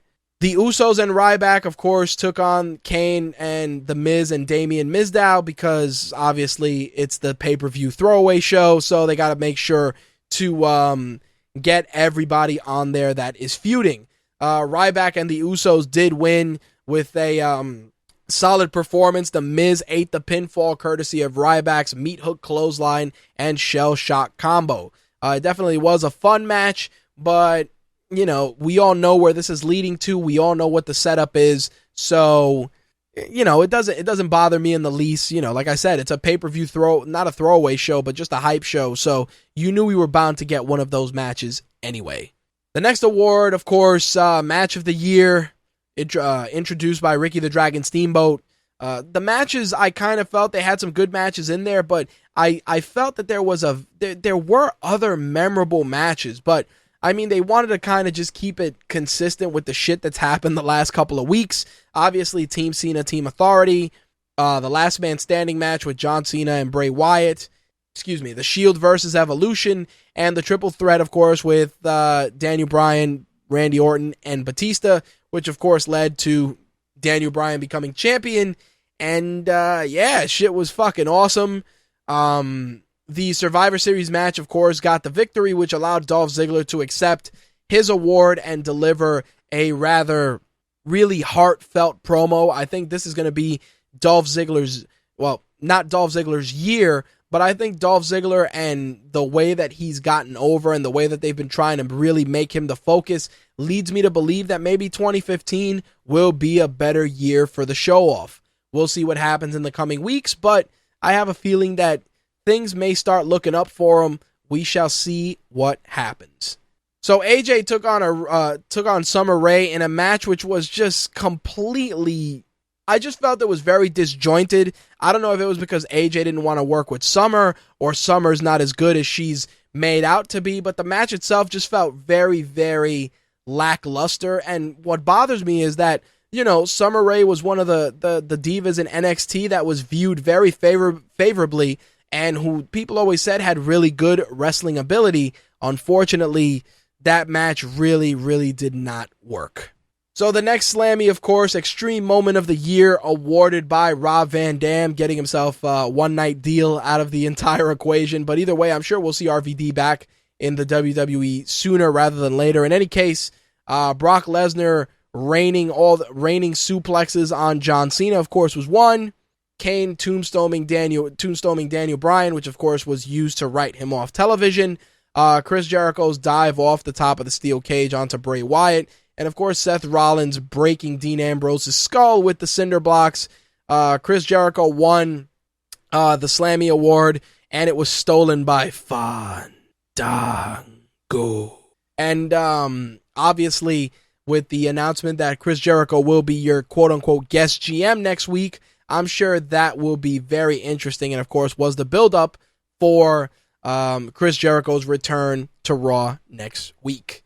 I have to say that the segments they've been doing with Mick Foley and his daughter Noelle with Jolly Old Saint Mick have been very, very funny, very cool for the holiday season, and I think Mick Foley's just a great wrestler to have do like the Santa Claus stuff, number one, because he does it so well, but you can see just genuine joy and just as a sense of just doing good. You could see it like whenever he cuts the promos as Santa Claus, they're very, you could just feel that the guy is happy to be doing it because it's something fun, it's something lighthearted, and it's not the usual intense, let's make Mick Foley look like a jackass type of stuff. I really enjoy it, and I hope they continue to do it all the way through the remainder of the holiday season. All right, so I got to talk, of course, about Superstar of the Year, which, considering what they're doing and who they're pushing, is pretty much an endorsement on who the next guy to run the company is. Your nominees were Brock Lesnar, Dean Ambrose, Daniel Bryan, Roman Reigns, Bray Wyatt, John Cena, Seth Rollins. Now, let's look at this list closely before we talk about who won it. Brock Lesnar's your champion. He shows up once every 6 months. It's not going to be him. Dean Ambrose, for as much as the wrestling community loves him and everything he brings to the table, we know it wasn't going to be him either. Daniel Bryan obviously had a stellar year up until the injuries. No dice. Bray Wyatt, again, internet darling, loved by countless fans. I felt he definitely would have been a good person to win the award. 'Twas not him. John Cena, get the fuck out of here. Get out of here with that shit. Seth Rollins, also another guy that wouldn't have surprised me, and it would have added to his gimmick, of course, being Mr. Money in the Bank and Mr. Superstar of the Year, but the winner was, of course, Roman Reigns, who, of course, was there, shockingly enough. Came out, cut a slightly impassionate promo, telling people to believe that. Roman Reigns, his recovery is on schedule, and I have a feeling we're going to be seeing I have a big, good feeling we'll be seeing Roman Reigns sooner rather than later performing in a WWE ring. Obviously, we've talked about this before. The general consensus is that Roman Reigns will win the Rumble, go on to WrestleMania, defeat and slay the beast known as Brock Lesnar, and cement himself as the face of the WWE in 2015. I kind of feel that's still the direction they're going to go in, given that they're not allowing anybody else to break out and carry the company effectively. Now, I will say this. There'd be no better textbook ending than Roman Reigns defeating Brock Lesnar, only to have Seth Rollins cash in, defeat Roman Reigns, and become WWE World Heavyweight Champion. It would be perfect in every sense of the word because it brings the Shield implosion full circle, and it, of course, gives Roman Reigns an easy person to feud with later on in 2015. Obviously, it's something I'd like to see. It's armchair booking, but I definitely think it would be badass. That's for shit sure. Anyway, the main event had Big Show and John Cena, and of course, we all know that the main event was going to lead to everybody else coming out, and sure as shit, that's exactly what did happen. Everybody came out, everybody started fighting, everybody started using their different props. It was just it was a good ending. It was a crazy way to end it. They hit John Cena with the 3-man Shield style power bomb through the announce table. Of course, all the heels standing tall, which of course, if you watch wrestling for as long as I have and use Wrestling Logic 101, all the heels standing tall means all the heels are going to win. I mean, all the faces are going to win on Sunday. Usually how it goes, we have been proven wrong before, but it should be interesting to see nonetheless. All right, so before we get into the rest of the wrestling news, NXT TakeOver. I gotta say this, and I've said it before. NXT has a very small creative team, yet for the small amount of time they have, they deliver stellar matches, great stories, and engaging characters. Now, we had, of course, the debut of Kevin Owens, a.k.a. Kevin Steen. The Lucha Dragons were defending their belts against the Vaudevillains. Finn Balor and Hideo Itami were going to take on the Ascension. Charlotte was going to take on Sasha Banks. And, of course, Sami Zayn was going to face Adrian Neville. Now, let's go through the matches. Kevin Owens' debut, tremendous. Everything about the debut was spot on. They really took their time to make a big deal about Kevin Steen, a.k.a. Kevin Owens, debuting with the company, and it was well executed. Really, really good job. CJ Parker was a good guy to put in there with him because he's a solid worker, whether you like him or you don't. The crowd was super into it. Great debut overall, and I really liked what they're going to do with it. I like the direction of his character. Hopefully, they'll continue that momentum going forward. The Lucha Dragons and the Vaudevillains, very good match. A lot of great storytelling. It was weird, though, because the contrast in styles was definitely apparent, especially in certain aspects of the match. When Kalisto got the hot tag and he was just all over the place, it was really good. And it would, like I said, it just, for the contrast of styles, which sometimes leads to really good matches, had an incredibly surprising outcome. I think that the Vaudevillains have a great gimmick, a great look, and I'm sure sooner rather than later they will have NXT Gold, because I'm sure that from a merchandising standpoint, the Lucha Dragons on say, SmackDown would make a lot of noise. A lot of people would get into it. Plus, we need more established tag teams. Not to say that the Vaudevillains would not be good on the main roster, but I think they need to secure a tag team run in NXT first. Now, of course, the wave of destruction known as Baron Corbin continues to come out there and kill people dead. This time, of course, was no different. I think Baron Corbin has a very good look, very big dude. The crazy tattoos, the cool music, the way that, again, presentation in NXT definitely at the top of its game. Baron Corbin, no different. Now let's talk Finn Balor, Hideo Itami taking on the Ascension. First of all, Finn Balor's entrance, holy shit. Second of all, they let him do the face paint and he came out as Carnage. It was fucking insane. Insane. You guys need to see it. Just a tremendous match, a great way to do it, and of course, Balor and Itami beat the Ascension, and the Ascension's debut on WWE programming is imminent. But like I said, just an amazing, amazing match. People were really into it. Finn Balor definitely just blew the lid off of who's the next guy that was going to make it to the main roster. He is on a whole other level. Like I said, the face paint, the presentation, the entrance, the crowd went fucking bananas, and it was well deserved. It was an awesome match, and props to the Ascension as well for continuing to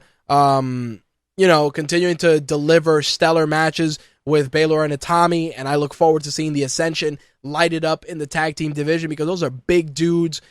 Throwback to the old Demolition Legion of Doom days, and that's kind of what you need. You need one of those bruiser-style tag teams to go in there and kind of liven things up. Obviously, Gold and Stardust, the Usos, Miz and Mizdow. There's some good teams in there, but a team like the Ascension, just a good, cohesive, old-school-looking team, is going to really inject some life into the tag team division.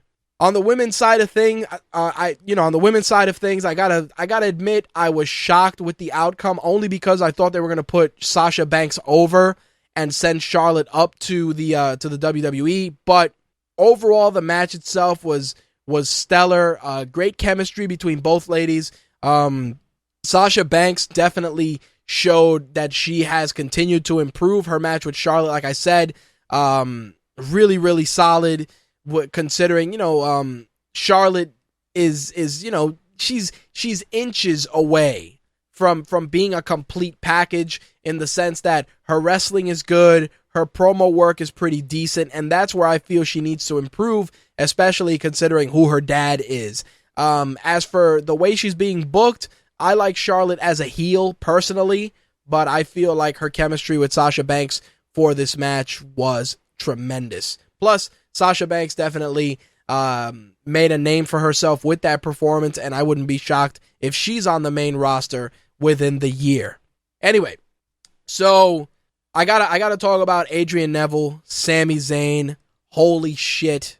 We talk about matches of the year and just moments of the year. This match lived up to the expectations set forth by every wrestling fan, both on the web and offline. It was tremendous, amazing storytelling. Both guys continued to solidify that they truly are the future of this business, and it was fantastic. Of course, Sami Zayn won the belt. He got a big hug from Kevin Owens, which, if you've been a viewer of Ring of Honor, you know the history between El Generico and Kevin Steen, and if you don't, YouTube is your friend. But I'll say this. The ending with them hugging and then Kevin Owens killing Sami Zayn dead with a powerbomb on the fucking apron was as academic as it could be. Do yourselves a favor. The WWE Network is a solid investment for $9.99, but these NXT shows, man, they really, really, really reinforce why it is such a good value. Do yourselves a favor. NXT, Our Evolution, you need to watch that shit, because the stars of tomorrow definitely were on full display with that broadcast. All right, let's get into the other wrestling news. I gotta say this, and I said it earlier, NXT probably has some of the best wrestling and some of the more engaging characters than 5 hours of WWE programming. And like I said, less is more, and NXT does a great job with that. That's all I got to say. Now, with TLC this Sunday, we're probably curious as to how they're going to execute John Cena and Seth Rollins' match. Now, the stipulation doesn't really make any sense, because John Cena loses. He loses his number one contendership opportunity. What does Seth Rollins gain? Nothing. Because the guy's the Money in the Bank winner. So I was thinking about it, and I said, I wouldn't be shocked if Randy Orton comes back to help John Cena win and to start a feud with Seth Rollins. Well, no sooner did I think about that a lot of websites started to put that up as well. And the only reason I thought about it was because, Randy Orton got written off TV. He was filming the movie. They said the movie was finished, and he was supposed to come back at Survivor Series, but they didn't want to take away from his return, plus have the debut of Sting. So it was just a matter of figuring out when his return would make the most sense. And I do say that if the rumors are to be true, then his return at TLC definitely works. I also wouldn't have felt too bad if he would have returned as an entrant in the Royal Rumble. But in any case, I think that probably his return at TLC is a given. I've been wrong before, but it's something that we can definitely keep an eye on. As for the rest of the TLC matches, just a quick recap. Cena and Rollins in the tables match. A TLC match between Dean Ambrose and Bray Wyatt. That's a match to keep an eye on. A chairs match between Ryback and Kane. A steel stairs match between Rowan and The Big Show. Of course, this led to the change in pay-per-view name from tables, ladders, chairs, and stairs. The WWE Tag Team titles are on the line. Of course, Miz and Mizdow taking on the Usos. The Intercontinental title will be defended in a ladder match with Dolph Ziggler and Luke Harper. This is another match that you need to keep an eye on because it has the makings of a show stealer. Also, Jack Swagger and Rusev for the U.S. title. AJ Lee will be facing Nikki Bella for the Divas title. And, of course, your kickoff match, Goldust and Stardust will be squaring off against The New Day. So, definitely a solid night of matches. Again, I'm sure you'll be catching the pre-show at around 7:30. We will be live blogging as well, so you can join us at rageworks.net for that. So, TNA's debut on Destination America officially has a date. They're going to go with a special live broadcast on January 7th. That's a Wednesday from 9 p.m. to 11 p.m. But TNA's official debut going forward will be Friday nights starting January 16th. Of course, originally people were talking about them competing against SmackDown, but SmackDown is moving to Thursdays, NXT is moving to Wednesdays, which frees up the slot for TNA on Friday nights. So, if you have Destination America, definitely make sure to check that out. Plus, if you are in New York City, TNA will be taping shows January 7th, 8th, and 9th here in New York.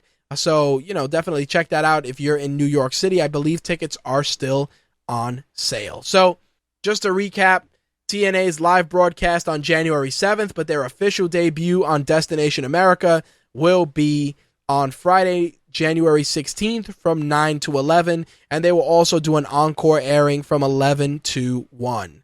So there you have it. They're also going to create a recap show called Impact Wrestling Unlocked on Saturdays, and they're going to give that from 10 a.m. to noon, and that's going to start January 17th. So lots of cool stuff there. If you are a TNA fan, again, look for Destination America from your local cable provider if you're going to be checking that out going forward.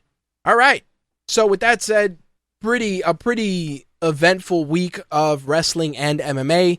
Again, just to recap, we got a couple of MMA cards, TLC on Sunday, and of course, we got the post-pay-per-view Raw on Monday, and we will be live blogging the TLC event probably beginning at 7:30.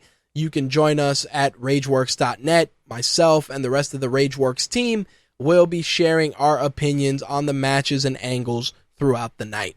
All right, time for some gaming. We're actually really making good time considering that we returned to the old format. So let's get that ball rolling and talk some games, shall we?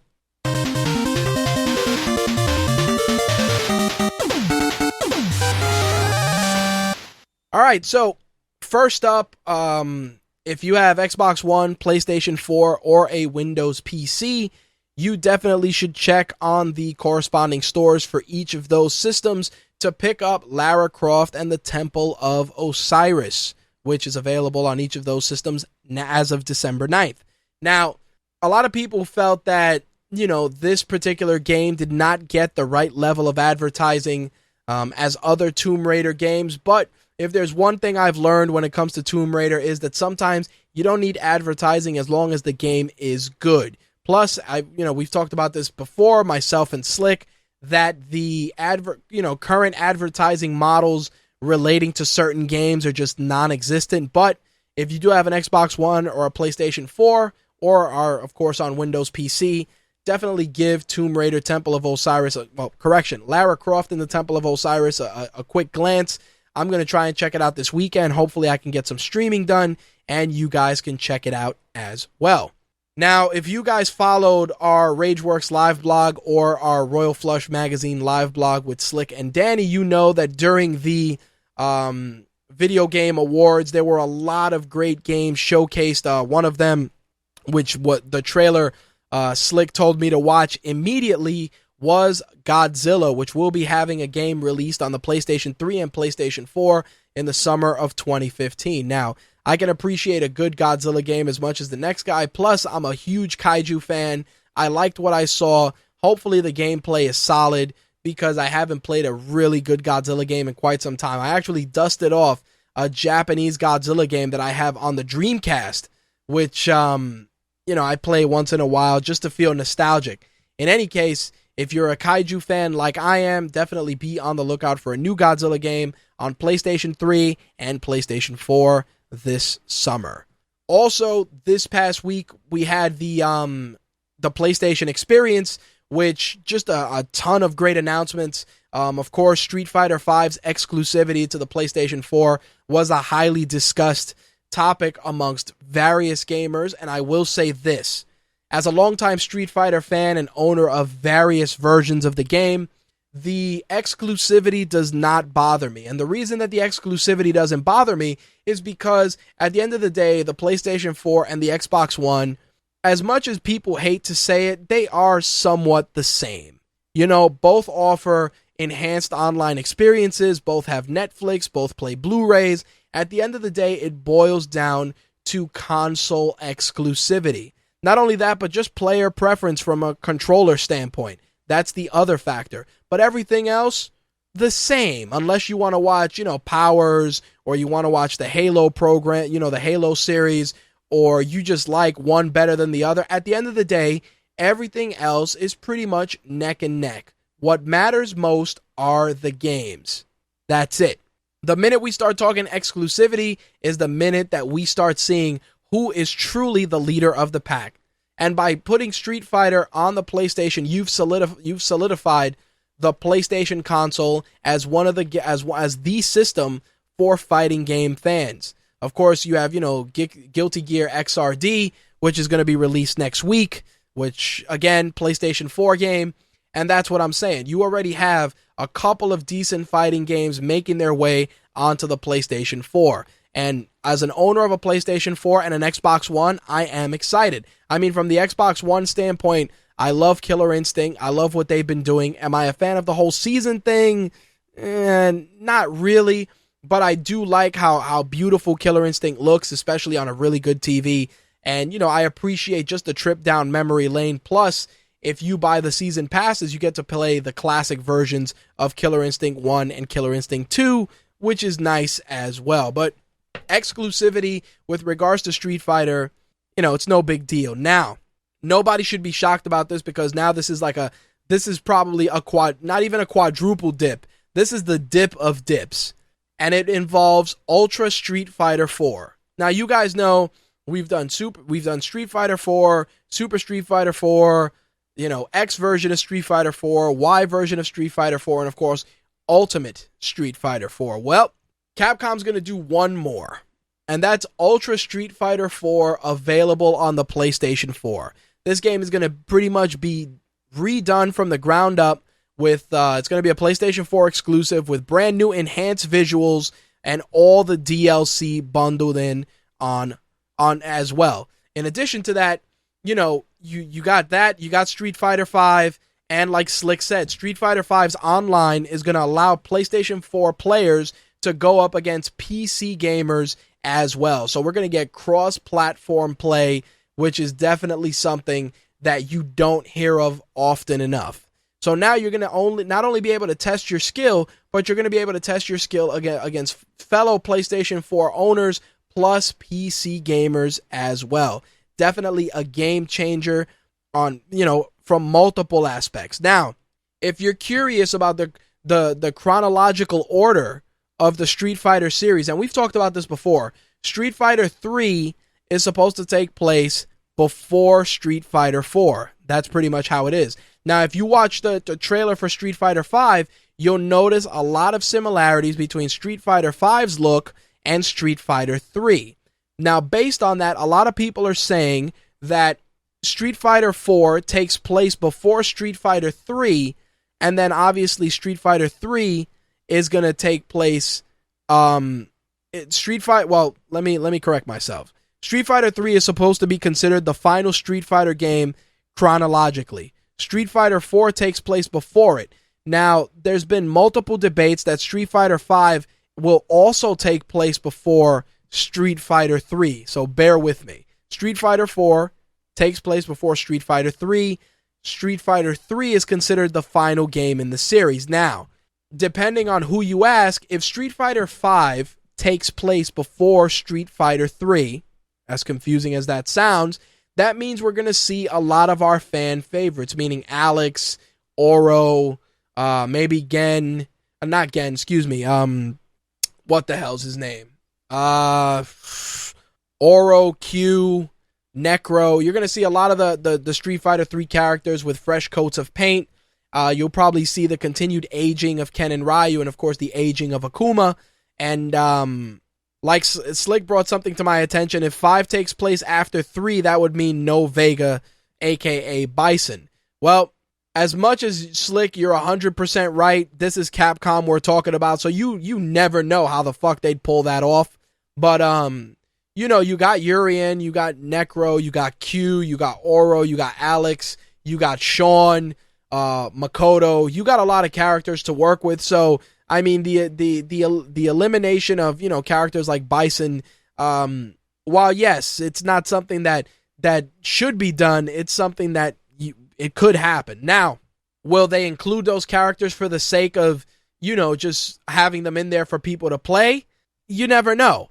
But Slick makes a valid point when he says in the chat, the Street Fighter story is more convoluted than traffic on the LIE. That's a local reference. The LIE is a highway here in New York, which has a notorious reputation for being incredibly packed with traffic at varying times of the day. But yes, the Street Fighter story, incredibly complex. Like I said, Street Fighter 2 is Street Fighter 2. Street Fighter 3 is considered the last game. Street Fighter 4, which is out now, takes place before 3, even though it's called 4. So do yourselves a favor. Wikipedia is your friend. Read it. Get the chronological order of events so you can feel up to date when Street Fighter 5 drops. Anyway, Slick writes, what would be nuts would be if 5 is after 3 and they bring back Charlie. You know what? I wouldn't mind that, man. I like Charlie's character. I thought Charlie's character was pretty fucking dope. I really do.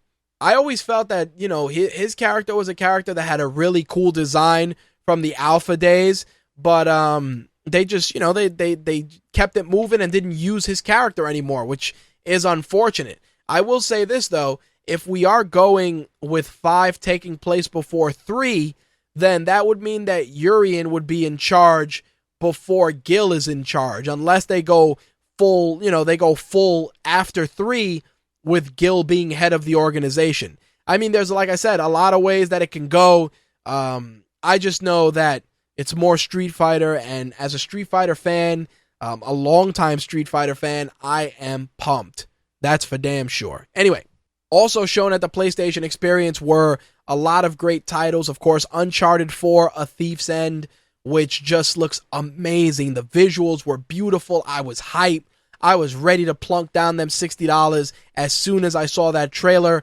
Bloodborne was shown, Killing Floor 2, The Darkest Dungeon, The Forest, Bastion, Orcs Must Die, Unchained, Skytorn, Severed, Shovel Knight, the Enter the Gungan, Super Time Force Ultra, Broken Age, Grim Fandango Remastered, Fat Princess Adventures, Yakuza 5, just Little Big Planet 3, Drawn to Death. There's so many great games shown off. I really, really enjoyed the PlayStation Experience. It was just, as a PlayStation owner, I really, really am excited for this next generation of just gaming, because there's so many beautiful visuals, so much insane gameplay. That Uncharted trailer was enough to sell me on the merits of owning a PlayStation 4. The Uncharted series has some of the best storytelling, some of the most amazing visuals, and you do yourself a disservice if you don't play those games, because they are fantastic in every sense of the word. All right, so switching gears, I want to talk about Xbox One a little bit, and for those of you that own Sunset Overdrive, you're going to get your first round of DLC called the Mo Oil Rig, and it's going to be hitting Xbox Live on December 23rd. If you're interested in that, the game pack, of course, will be set on an oil rig near Sunset City. You're going to get new missions, new quests, challenges, weapons, traps, amps, Chaos Squad objectives, and a ton of other stuff. Plus, you're going to get 2 more acrobatic moves to travel on the water around the oil rig. So if you're a fan of Sunset Overdrive, definitely do yourselves a favor. Be on the lookout for that on December 23rd. I just got word that Slick is calling in, And I'm sure that what he's going to talk about is going to definitely vibe with a lot of gamers. So let me bring him on board. Slick, what's up, buddy? What's up, man? Welcome to the party. What's going on? First of all, nobody's a fan of Sunset Overdrive. That game is 2 steps above wet. But I was very impressed also between the trailers shown at the Game Awards and the trailers that I saw when I caught up with the PlayStation experience because I had to work that day. I was pissed. Dude, they weren't fucking around. I'm really kind of upset with Square Enix for a couple of reasons. Let's hear them. First of all, I really, really hope that they're hardcore trolling us. With? Because did anybody get excited when they saw that they're going to port the PC version of Final Fantasy VII to the PlayStation 4? Yes, I did notice that, and I will say this before you elaborate any further. For the longest time, we've all clamored and begged and pleaded for Final Fantasy VII on any console. The fact is this. Yes, I meant 7, sorry, I said 4. Huh? I said 4 by mistake. That's all right. But what I'm saying is that game is iconic in every sense of the word, but the Final Fantasy series as a whole is iconic. And, you know, if Sony were smart, they'd take a page from Nintendo's playbook and they'd start remastering all those Final Fantasy games. Because it's just a license to print money. You know, when Nintendo. That's the thing, they have remastered a lot of them.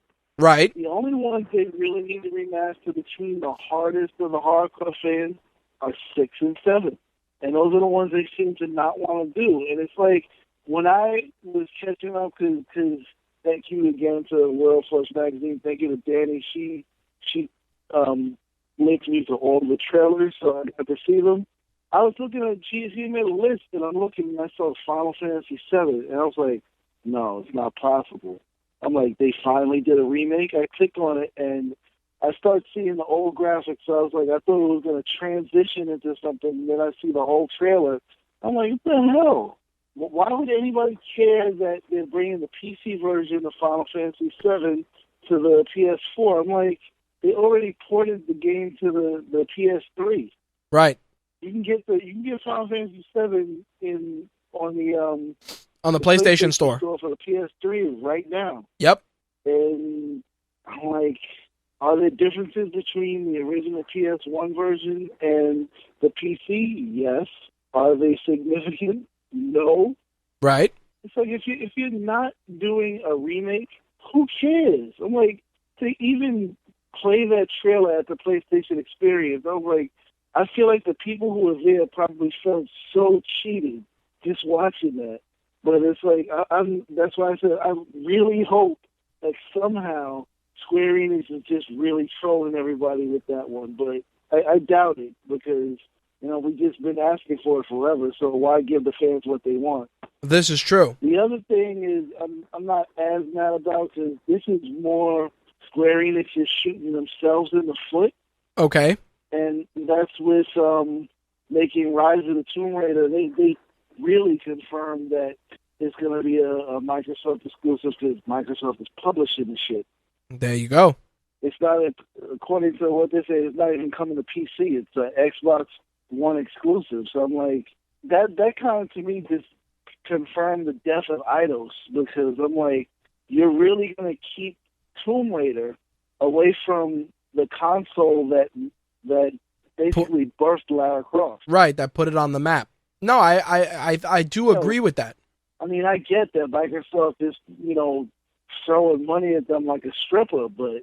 Yeah, but answer me... That just is... Go ahead. No, go ahead, man. No, I was just saying, I just, to me, that just doesn't make any sense, but hey, it is what it is. Well, I'm gonna put it like, and I said this before, when we break it down, the console successes are gonna be determined not by the hardware, by the software, right? We've talked about this. So, PlayStation, we got Street Fighter. Xbox is like, yeah, well, we got Lara Croft, you know, and then PlayStation's like, we got Drake. Xbox, like, well, we got Master Chief. You know what I mean? Like, it's always going to be a constant dick measuring contest. And Nintendo's just sitting in the corner, munching on the popcorn like Michael Jackson in Thriller. You know? That's it. Nintendo's like, yeah, well, we got all the motherfuckers that none of y'all got. How about that? That's it. But think about it. Nintendo is like, yo, we have an entire roster of characters plus Sonic. You know what I mean? Like Nintendo, Microsoft, and Sony are only going to get further ahead if they create characters that are engaging, you know? Like I said, Sony has Kratos, Drake, you know what I mean? Forgettable characters like Parappa the Rapper. Well, that was one thing. At the Game Awards, the PlayStation anniversary trailer for Little Big Planet 3, that was pretty cool. Yeah, I got to see, man. I love Little Big Planet. Like if you're watching the video, you'll see probably behind me that there's a Sackboy on my shelf, because it's just an amazing game. It's so innocent, but it's also just a very, very fun game to play. And while we're on the subject of that, you know, and you were talking about Square Enix and the remakes and stuff, you know what I'd like to see? And this is a game that it has its fair share of fans, but nobody really talks about it because it just didn't live up to what people expected. I would love to see a remake of Toe Ball #1. Wow, you really took it back. Dude, I'd love to see that. I was thinking you were going to say Parasite Eve, but that's another one. Well, Parasite Eve, you know what the funny thing is? Parasite Eve, in an era of Resident Evil, the people that aren't as well-versed and as old as we are going to be like, yo, man, this is a Resident Evil ripoff. Parasite Eve was dynamite. And that's the thing. It's like, you just got to wonder why Square Enix is just making certain moves that, I don't know, it seems like they're adverse in a way to making money. Well, remember when they had, not to cut you off, remember when they did that really, they did the bouncer to show off like the graphics that they could use on a console and how crazy that game was? Whatever happened to those days? Exactly. I mean, you have the fact that supposedly Square Enix is working on something that's possibly exclusive to the PlayStation. I don't even care if it's exclusive or not. Right. Doesn't matter at this point. I'm just puzzled that, you know, how you do certain things. Like, you wouldn't have Tomb Raider if you didn't have the PlayStation. But right. Again, I'm not going to dwell on that. It's just that really the big thing to me was the whole Final Fantasy thing. I'm stuck on that one. Yeah, well, you know what it is with that game, Final Fantasy VII, like, and I've said this before, all the Final Fantasy games have a place in history, and I feel that if you're going to go to such great lengths to try and dodge bringing back 7, then why don't you remaster and do a collection with all of them? You know, go the Halo route like they did the Master Chief collection. You know, put, 6, 7, and 8 in a box set. Remastered and rebuilt. Dude, it's a license to print money. And it's like you just remastered a second Kingdom Hearts, was really, by doing that, you've given players like 6 games, because right. Each one has, like, even though they're kind of like different versions of the same game, but it's like each one has like 3 games in it. Right. And you can't remaster Final Fantasy VII, which, granted, I mean, it was one of the longest Final Fantasies, but if you really sat down and went through all the side shit and everything, especially trying to get the damn golden chocobo, but again, that's besides the point. Yeah, I think when you look at it, you got to say to yourself, Square Enix is falling into the old trap that we've talked about other companies, where they're going back to the well with the stuff that they know are the safe bets. Like I said, do a Toe Ball #1 or do a game like that. Do a Parasite Eve. Games that'll allow you to branch out, try something unique, see how it works, see if you could create a brand new, not a brand new IP, but just a new IP outside of the norm, That would be something, to see something other than Final Fantasy. Exactly. They don't seem to want to try that either. Well, you also got to look at it this way, and this I've said before.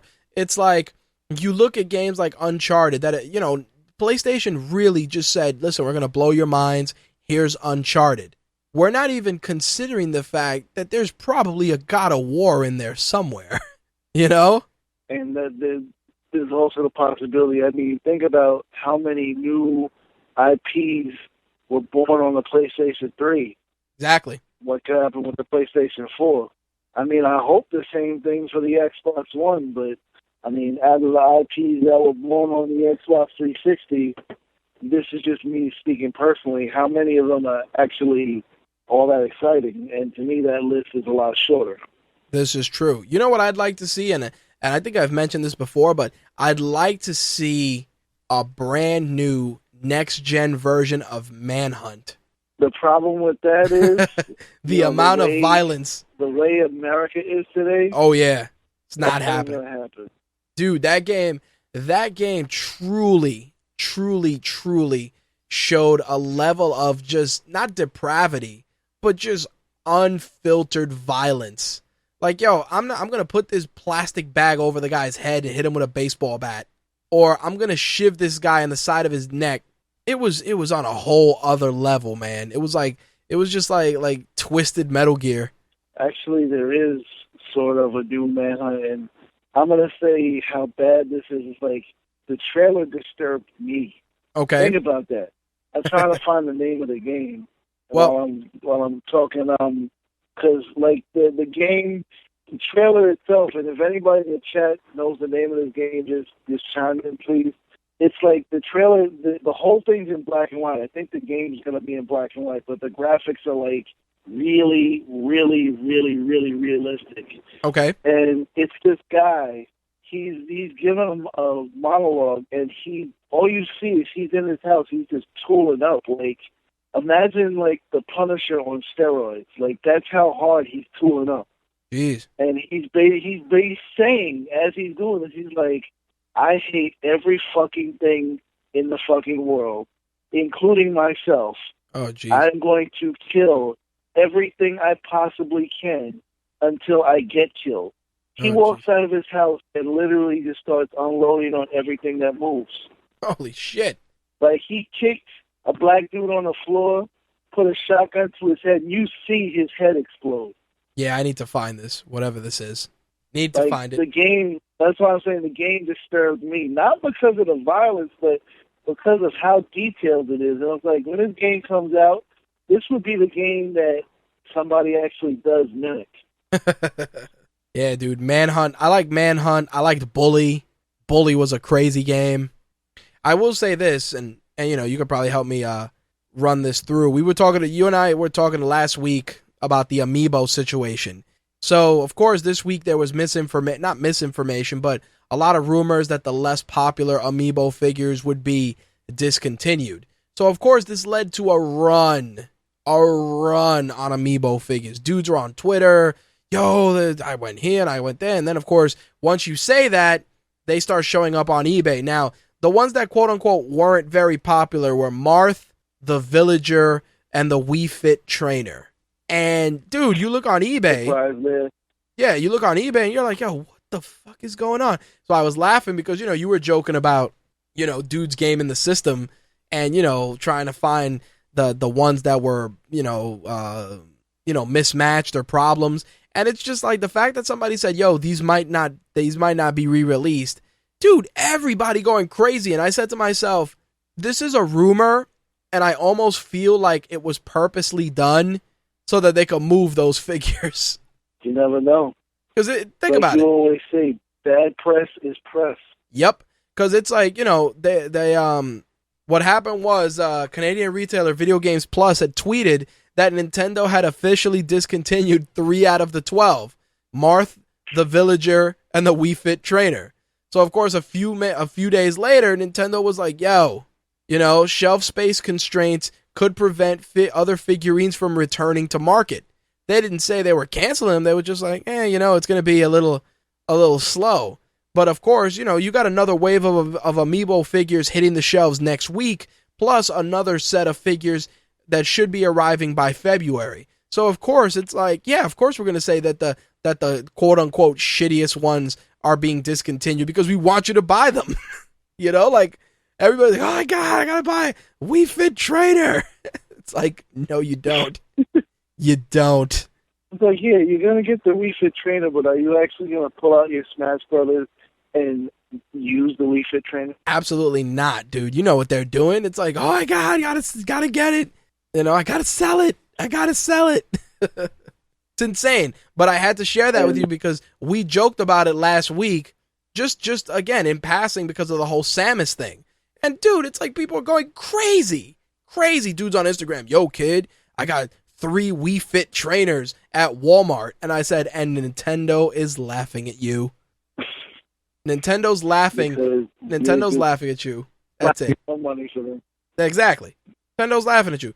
This one guy I saw on Twitter, he bought a Marth, 2 villagers, and 3 Wii Fit trainers. And I said, congratulations. You are a tool. The owner of crap. Exactly. I'm like, yo, get out of here. But I figure you get a kick out of that. I also wanted to tell you, because you and Danny did such a great job with it, the Game Awards were watched by 2 million live stream viewers. 2 million.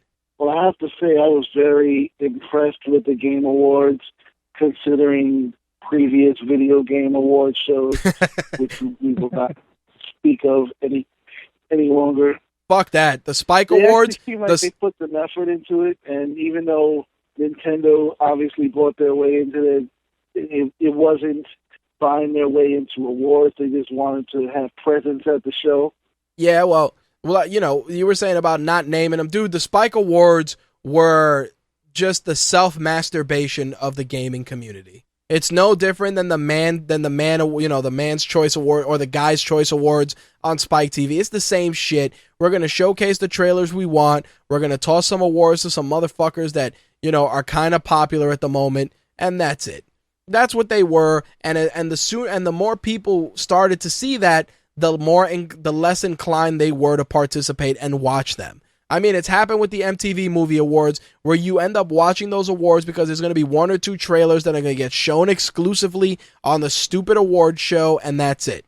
You know? In watching the Game Awards, it was nice, you know? Like, Nintendo's like, yo, check out this brand new fucking Zelda. And people were genuinely hype, you know?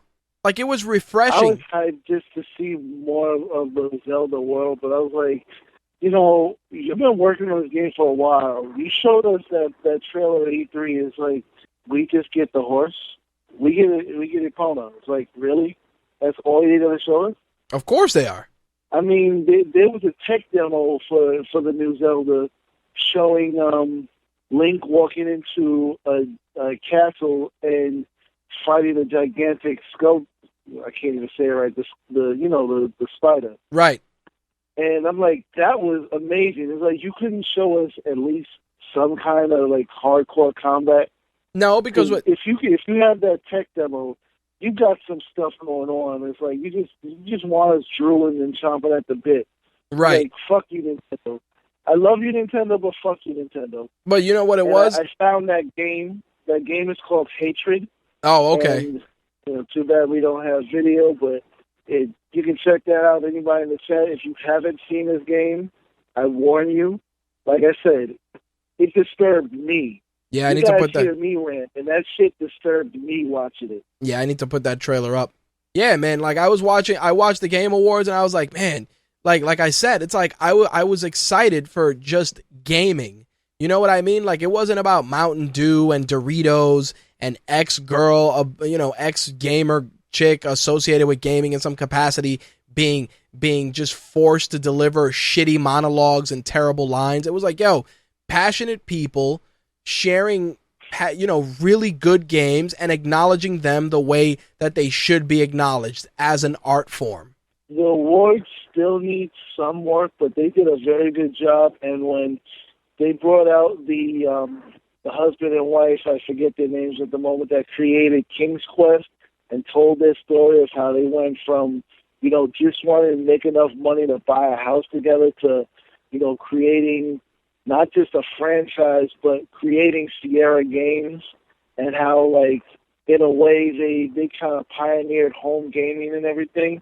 That story was just like, I mean, Danny and I will tell you, it's like we were choked up right there. That was fantastic. Yeah, If I they was have reading a it. moment like that in every award show, like that one moment, to me, that was bigger than the Zelda reveal. Right. 'Cause that was just nuts how they did that. Well, you gotta. And the new King Quest looks amazing. Well, taking that into consideration, like I said, 2 million people tuned in. There was an average of 28 minutes of viewership on a 3-hour show, according to YouTube's numbers. Not to mention the fact that those 2 million viewers eclipsed the final Spike TV Video Game Awards, which had a viewership of 1 million viewers. Think about that. With regards to social media, But people were tired of that show. Huh? People were tired of that show because it's like every year it's like Game of the Year, either Madden or Call of Duty. I was like, really? Right. Well, like I said, and then, from a social media standpoint, which is always a good barometer, the award show had a 96% favorable rating. The Game Awards Twitter hashtag trended #1 worldwide throughout the entire event's broadcast. And it had 341 million impressions during the show. It's like people care about the shit when it's done right, And it's like Trey Parker said when he won for like best voice work. He said, "This proves that gaming is the biggest form of media in the world because it's only in gaming where I can beat Kevin Spacey out for an award." There you go. And just like I said, as a gamer, there's so many just amazing titles coming up. Like I was reading about somebody kind of released like an interesting plot point for the Arkham Knight for, the next Batman game. And when I read it, I was like, man, if that's what it is, it's going to be fucking crazy. Well, there's a lot of things that if you've played the last two Arkham games, and I mean the main titles, not Origins, that, would give you hints as to who's behind the mask in the Arkham Knight armor. Right. But the way they twist plots around in the Arkham series, especially if you play to the end of Arkham City. Right. Don't think for a second that you have the answers. Nope. But that's what I mean. But that level of just intricate storytelling from, like I said, games like that, games like Drake, games like, and we talk about it, and partly because we're fans of it. But dude, the Darksiders series, that ending for that first game, dude, still. Yeah, and let's hope that one comes back again now that the IP was picked up, and let's hope it's done right. There you go. Yeah, but I just, I mean, mean, there's a lot of things that could really come back strong this console generation. Like, absolutely. I'm still hoping beyond hope for another prototype game. Then there's the confirmation by Microsoft that there will be another Crackdown, and I'm still up in the air about that one because 2 was not as good as 1, but it was still fun. Yep. And this one's going to be made by the people that made the first one, so fingers crossed there. I might actually be finally getting an Xbox One. I'd like to see another Burnout.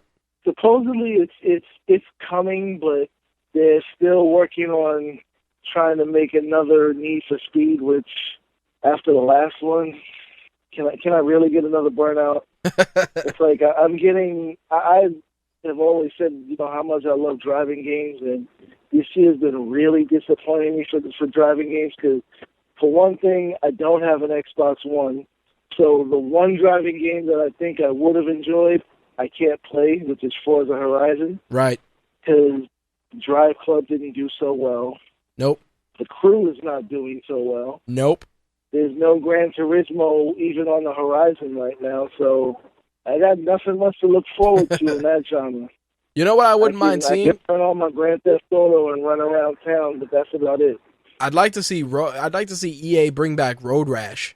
Yeah, but it's like from the last incarnation of it, they have a long way to go. Like, remember when they brought back Twisted Metal? Yeah. It got its love, but it didn't do so well. Well, there's a rumor that Sweet Tooth is going to be in Mortal Kombat X as a character. He's going to be the next character. All I care about that is I want to break faces. No, I know, dude, but I wouldn't. That's gonna be pretty fun. Like, they got a character that actually would fit in that universe, Oh, absolutely. with Sweet Tooth, dude. If that's true, I am hype. And like I said, after seeing Freddy Krueger in the other one, they really should try and do a fighting game like that with like Freddy Krueger, Ash, Michael Myers, Jason. Dude, people would play that shit. You know who they need to bring? You know who they need to bring to Mortal Kombat as far as like popular characters, and whether they do the whole crew or just the one guy? Shoot. Pinhead. Oh, Pinhead would be awesome, man, with the hooks flying out as Pinhead is perfect. That'd be great. Just as his fatality, he'll make you solve the puzzle box, and then all the hooks come out and rip you apart, like in the second movie. Oh, it'd be sick, dude. But that's what I mean. Fit perfectly in that universe. But that's what I mean. But even a game with those characters would be dynamite. You know, the same way they did Injustice and they do all that stuff with DC. Dude, Leatherface. Like, you have a pretty good roster. Leatherface, Jason, Freddy Krueger, Michael Myers, Pinhead, maybe some of the critters, you know, that you could use together. You know, like, there's a couple decent characters you could rock with. Norman Bates, if you wanted to get really weird. Dude, I'd play that. The Predator in one. Oh, yeah, drop the Predator in there. Like the Predator versus Cyrax. The Predator in Mortal Kombat would be bananas, dude. Obviously, fatality would be the spine rip, like in Predator 2. Skinning people. Yep. Dude, I could live with that. If you do that, then you got to make the other character Dutch. You got to make the other character Schwarzenegger. Yeah, I guess, you know, it'd be like the popular version of like Stryker or something. Exactly. Dude, that'd be awesome. Just, you know, he comes out, he lights his cigar. You son of a bitch. Yeah, but we go like the weird characters more from Mortal Kombat versus like the quote unquote normals. Yep. The quote unquote normals is right.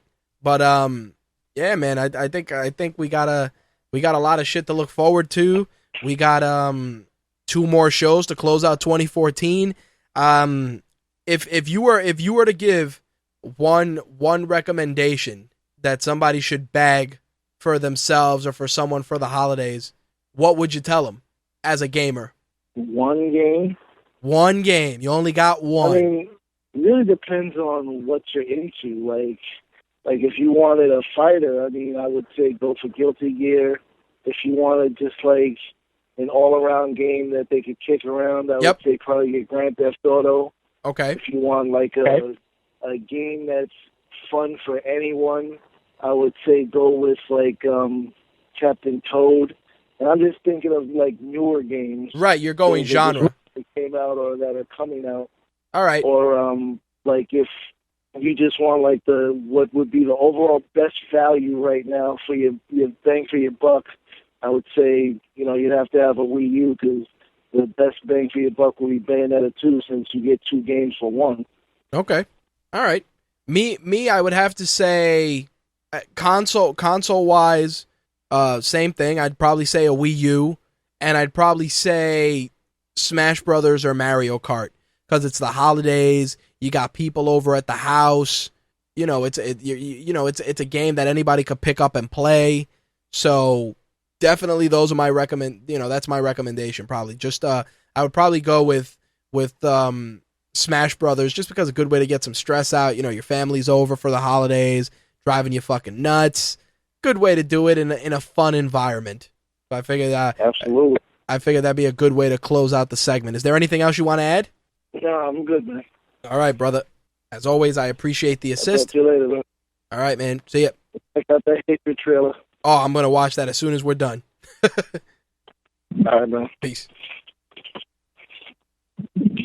All right, that was our very own Slick. You can follow Slick on Twitter at MTRSlick, and you can interact with him on our Facebook fan page. That was a great way to close out this week's gaming segment. Like I said, we got 2 more shows for 2014, December 17th and December 18th. Anyway, we are in the home stretch. Let's jump into the week's entertainment news.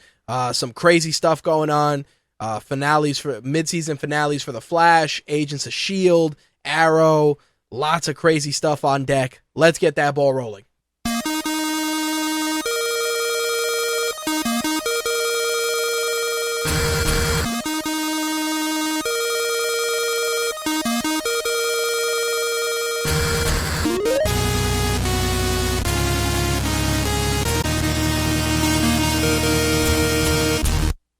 right, so let's get the ball rolling on the entertainment side of things with an update on the big screen version of Stephen King's It, which, of course, many of you may remember from the TV miniseries. The film is moving along as scheduled with a scheduled release date later in 2016. I've heard that they are going to start prepping in summer 2015 for the shoot with a release in 2016.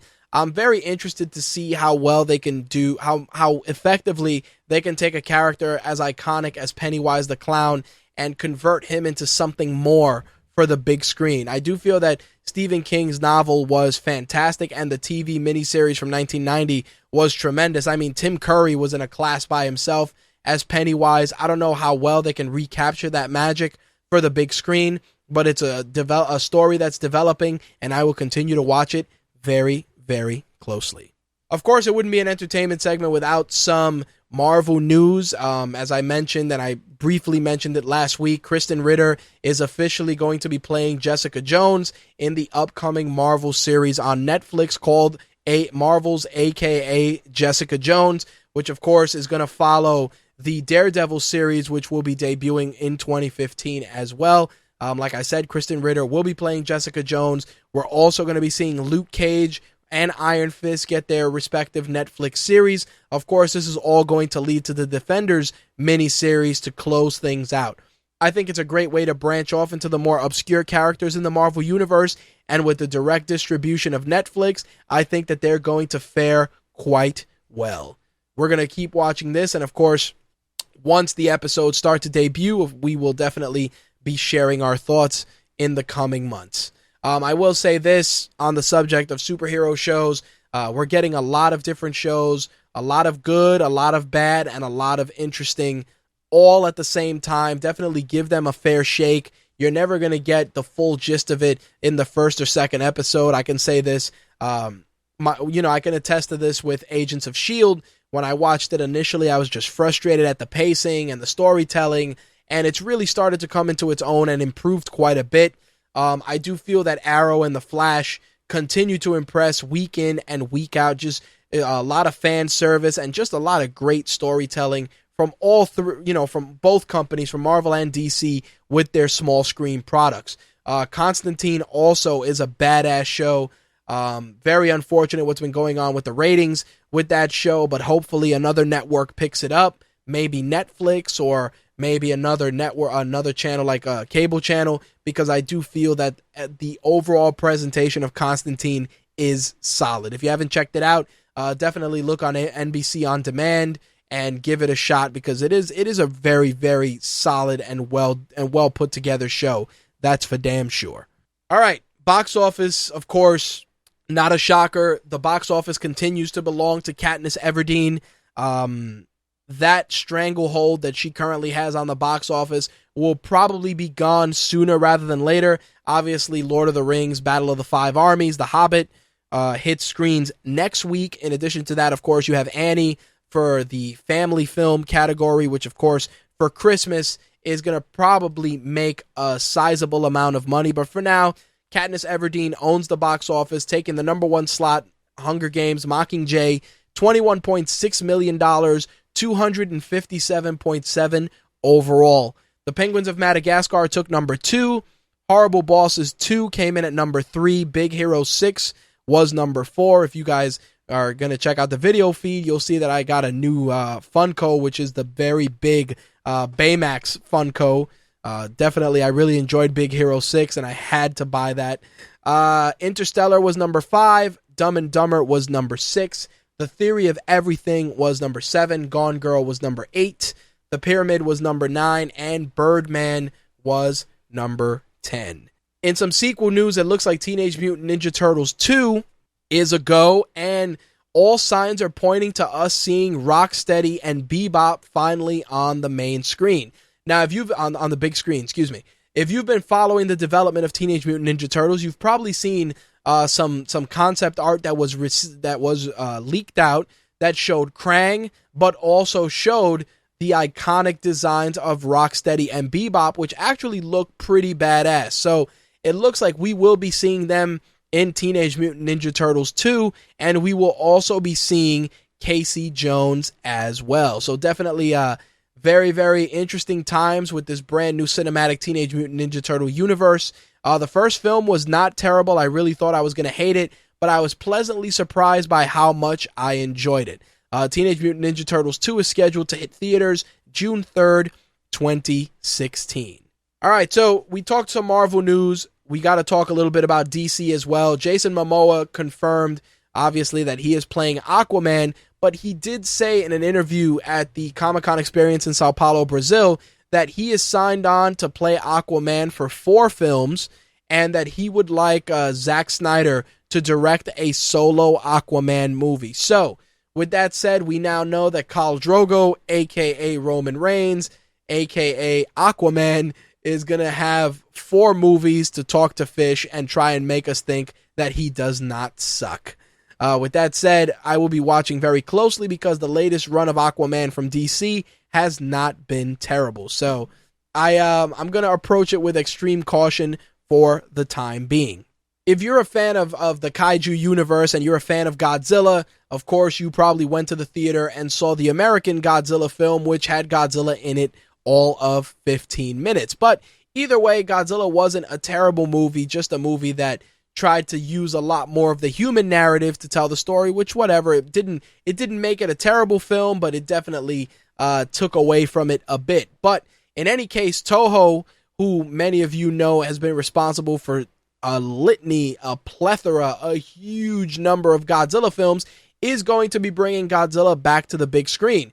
Toho's last Godzilla film was Godzilla Final Wars from 2004, which is a guilty pleasure that I never get tired of watching. Now, Legendary Pictures' version of Godzilla, the American version by Gareth Edwards, made $500 million worldwide when it debuted in Japan at number 1.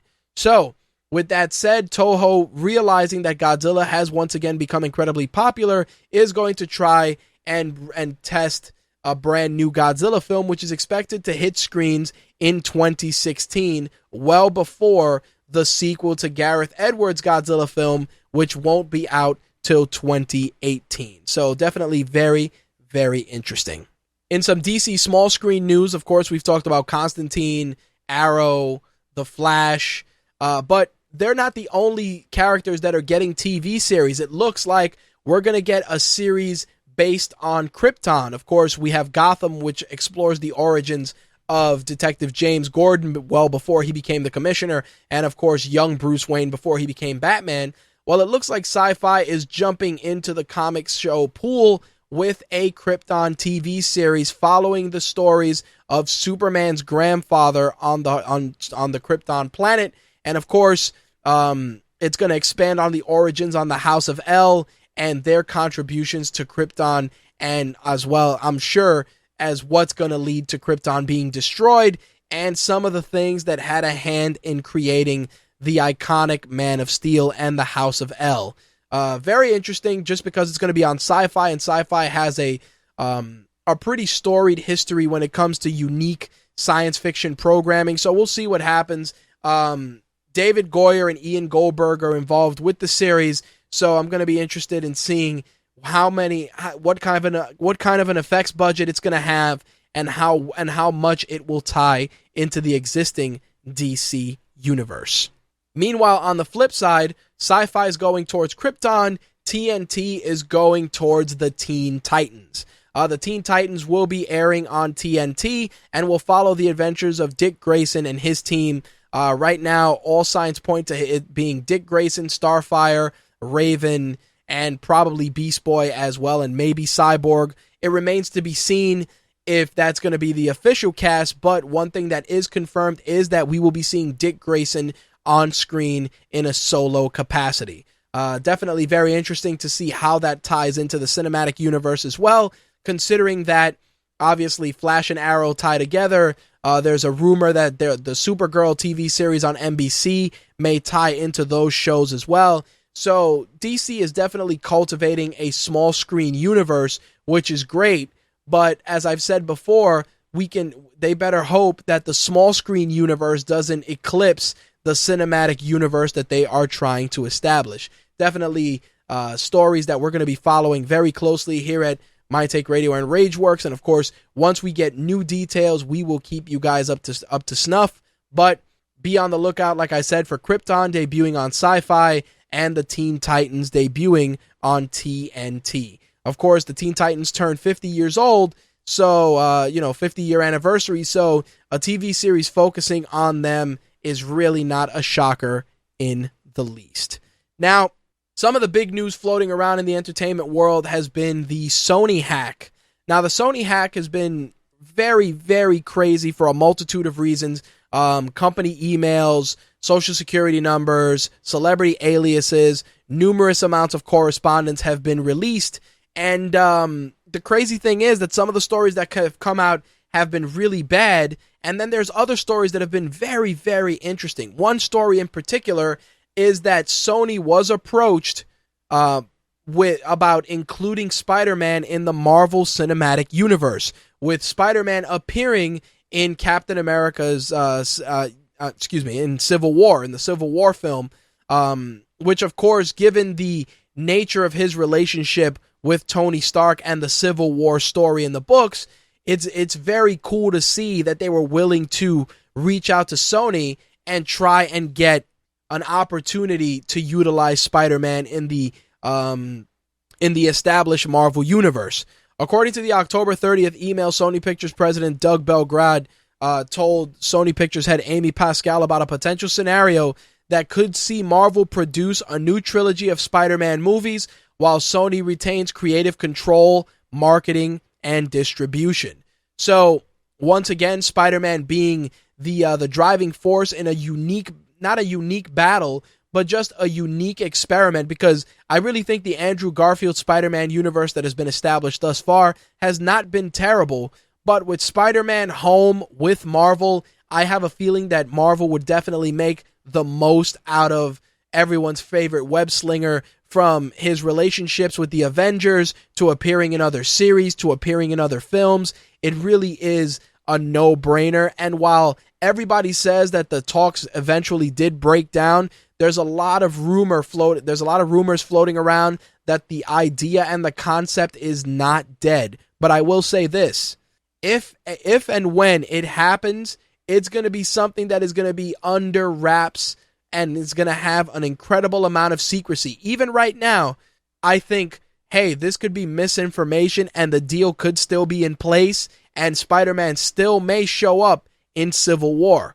But it's something that we're going to have to keep an eye on, but it's definitely an awesome concept as a comic fan. So, of course, once we get further clarification, we will definitely share it with you guys. Now, the other bit of news that came out of the leak can definitely be considered what the fuck movie news, and that is the rumor that Sony wants to do a crossover between 21 Jump Street and Men in Black. So Jonah Hill and Channing Tatum would jump into the Men in Black universe with Will Smith and either Tommy Lee Jones or maybe new Men in Black, or if you wanted to take it a step further, maybe Jonah Hill and Channing Tatum's characters from 21 Jump Street would be recruited into Men in Black. But either way, this crossover film is something that doesn't sound believable, but it has quite a bit of weight behind it, and it looks like it may actually happen.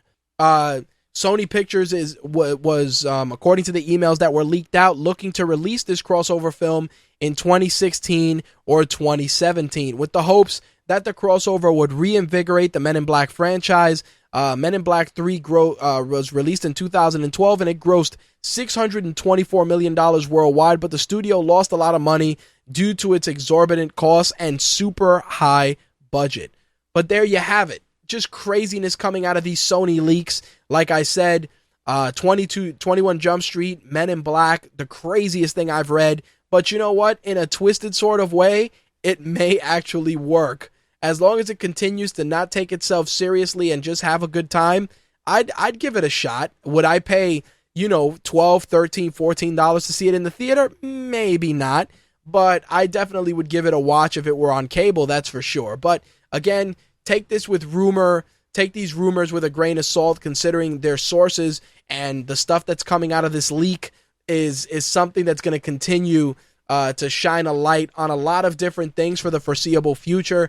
The Spider-Man and Sony news, definitely something that we are super focused on, because like I said, Spider-Man is just a main part of the Marvel universe. He's, one of the driving forces, and to not have him involved in things like Civil War, the Avengers, stories of that nature is just a disservice to the character. And, like Hugh Jackman and countless other celebrities have said, they want to work together. They want to bring these characters to the fans in the right stories and in the right ways.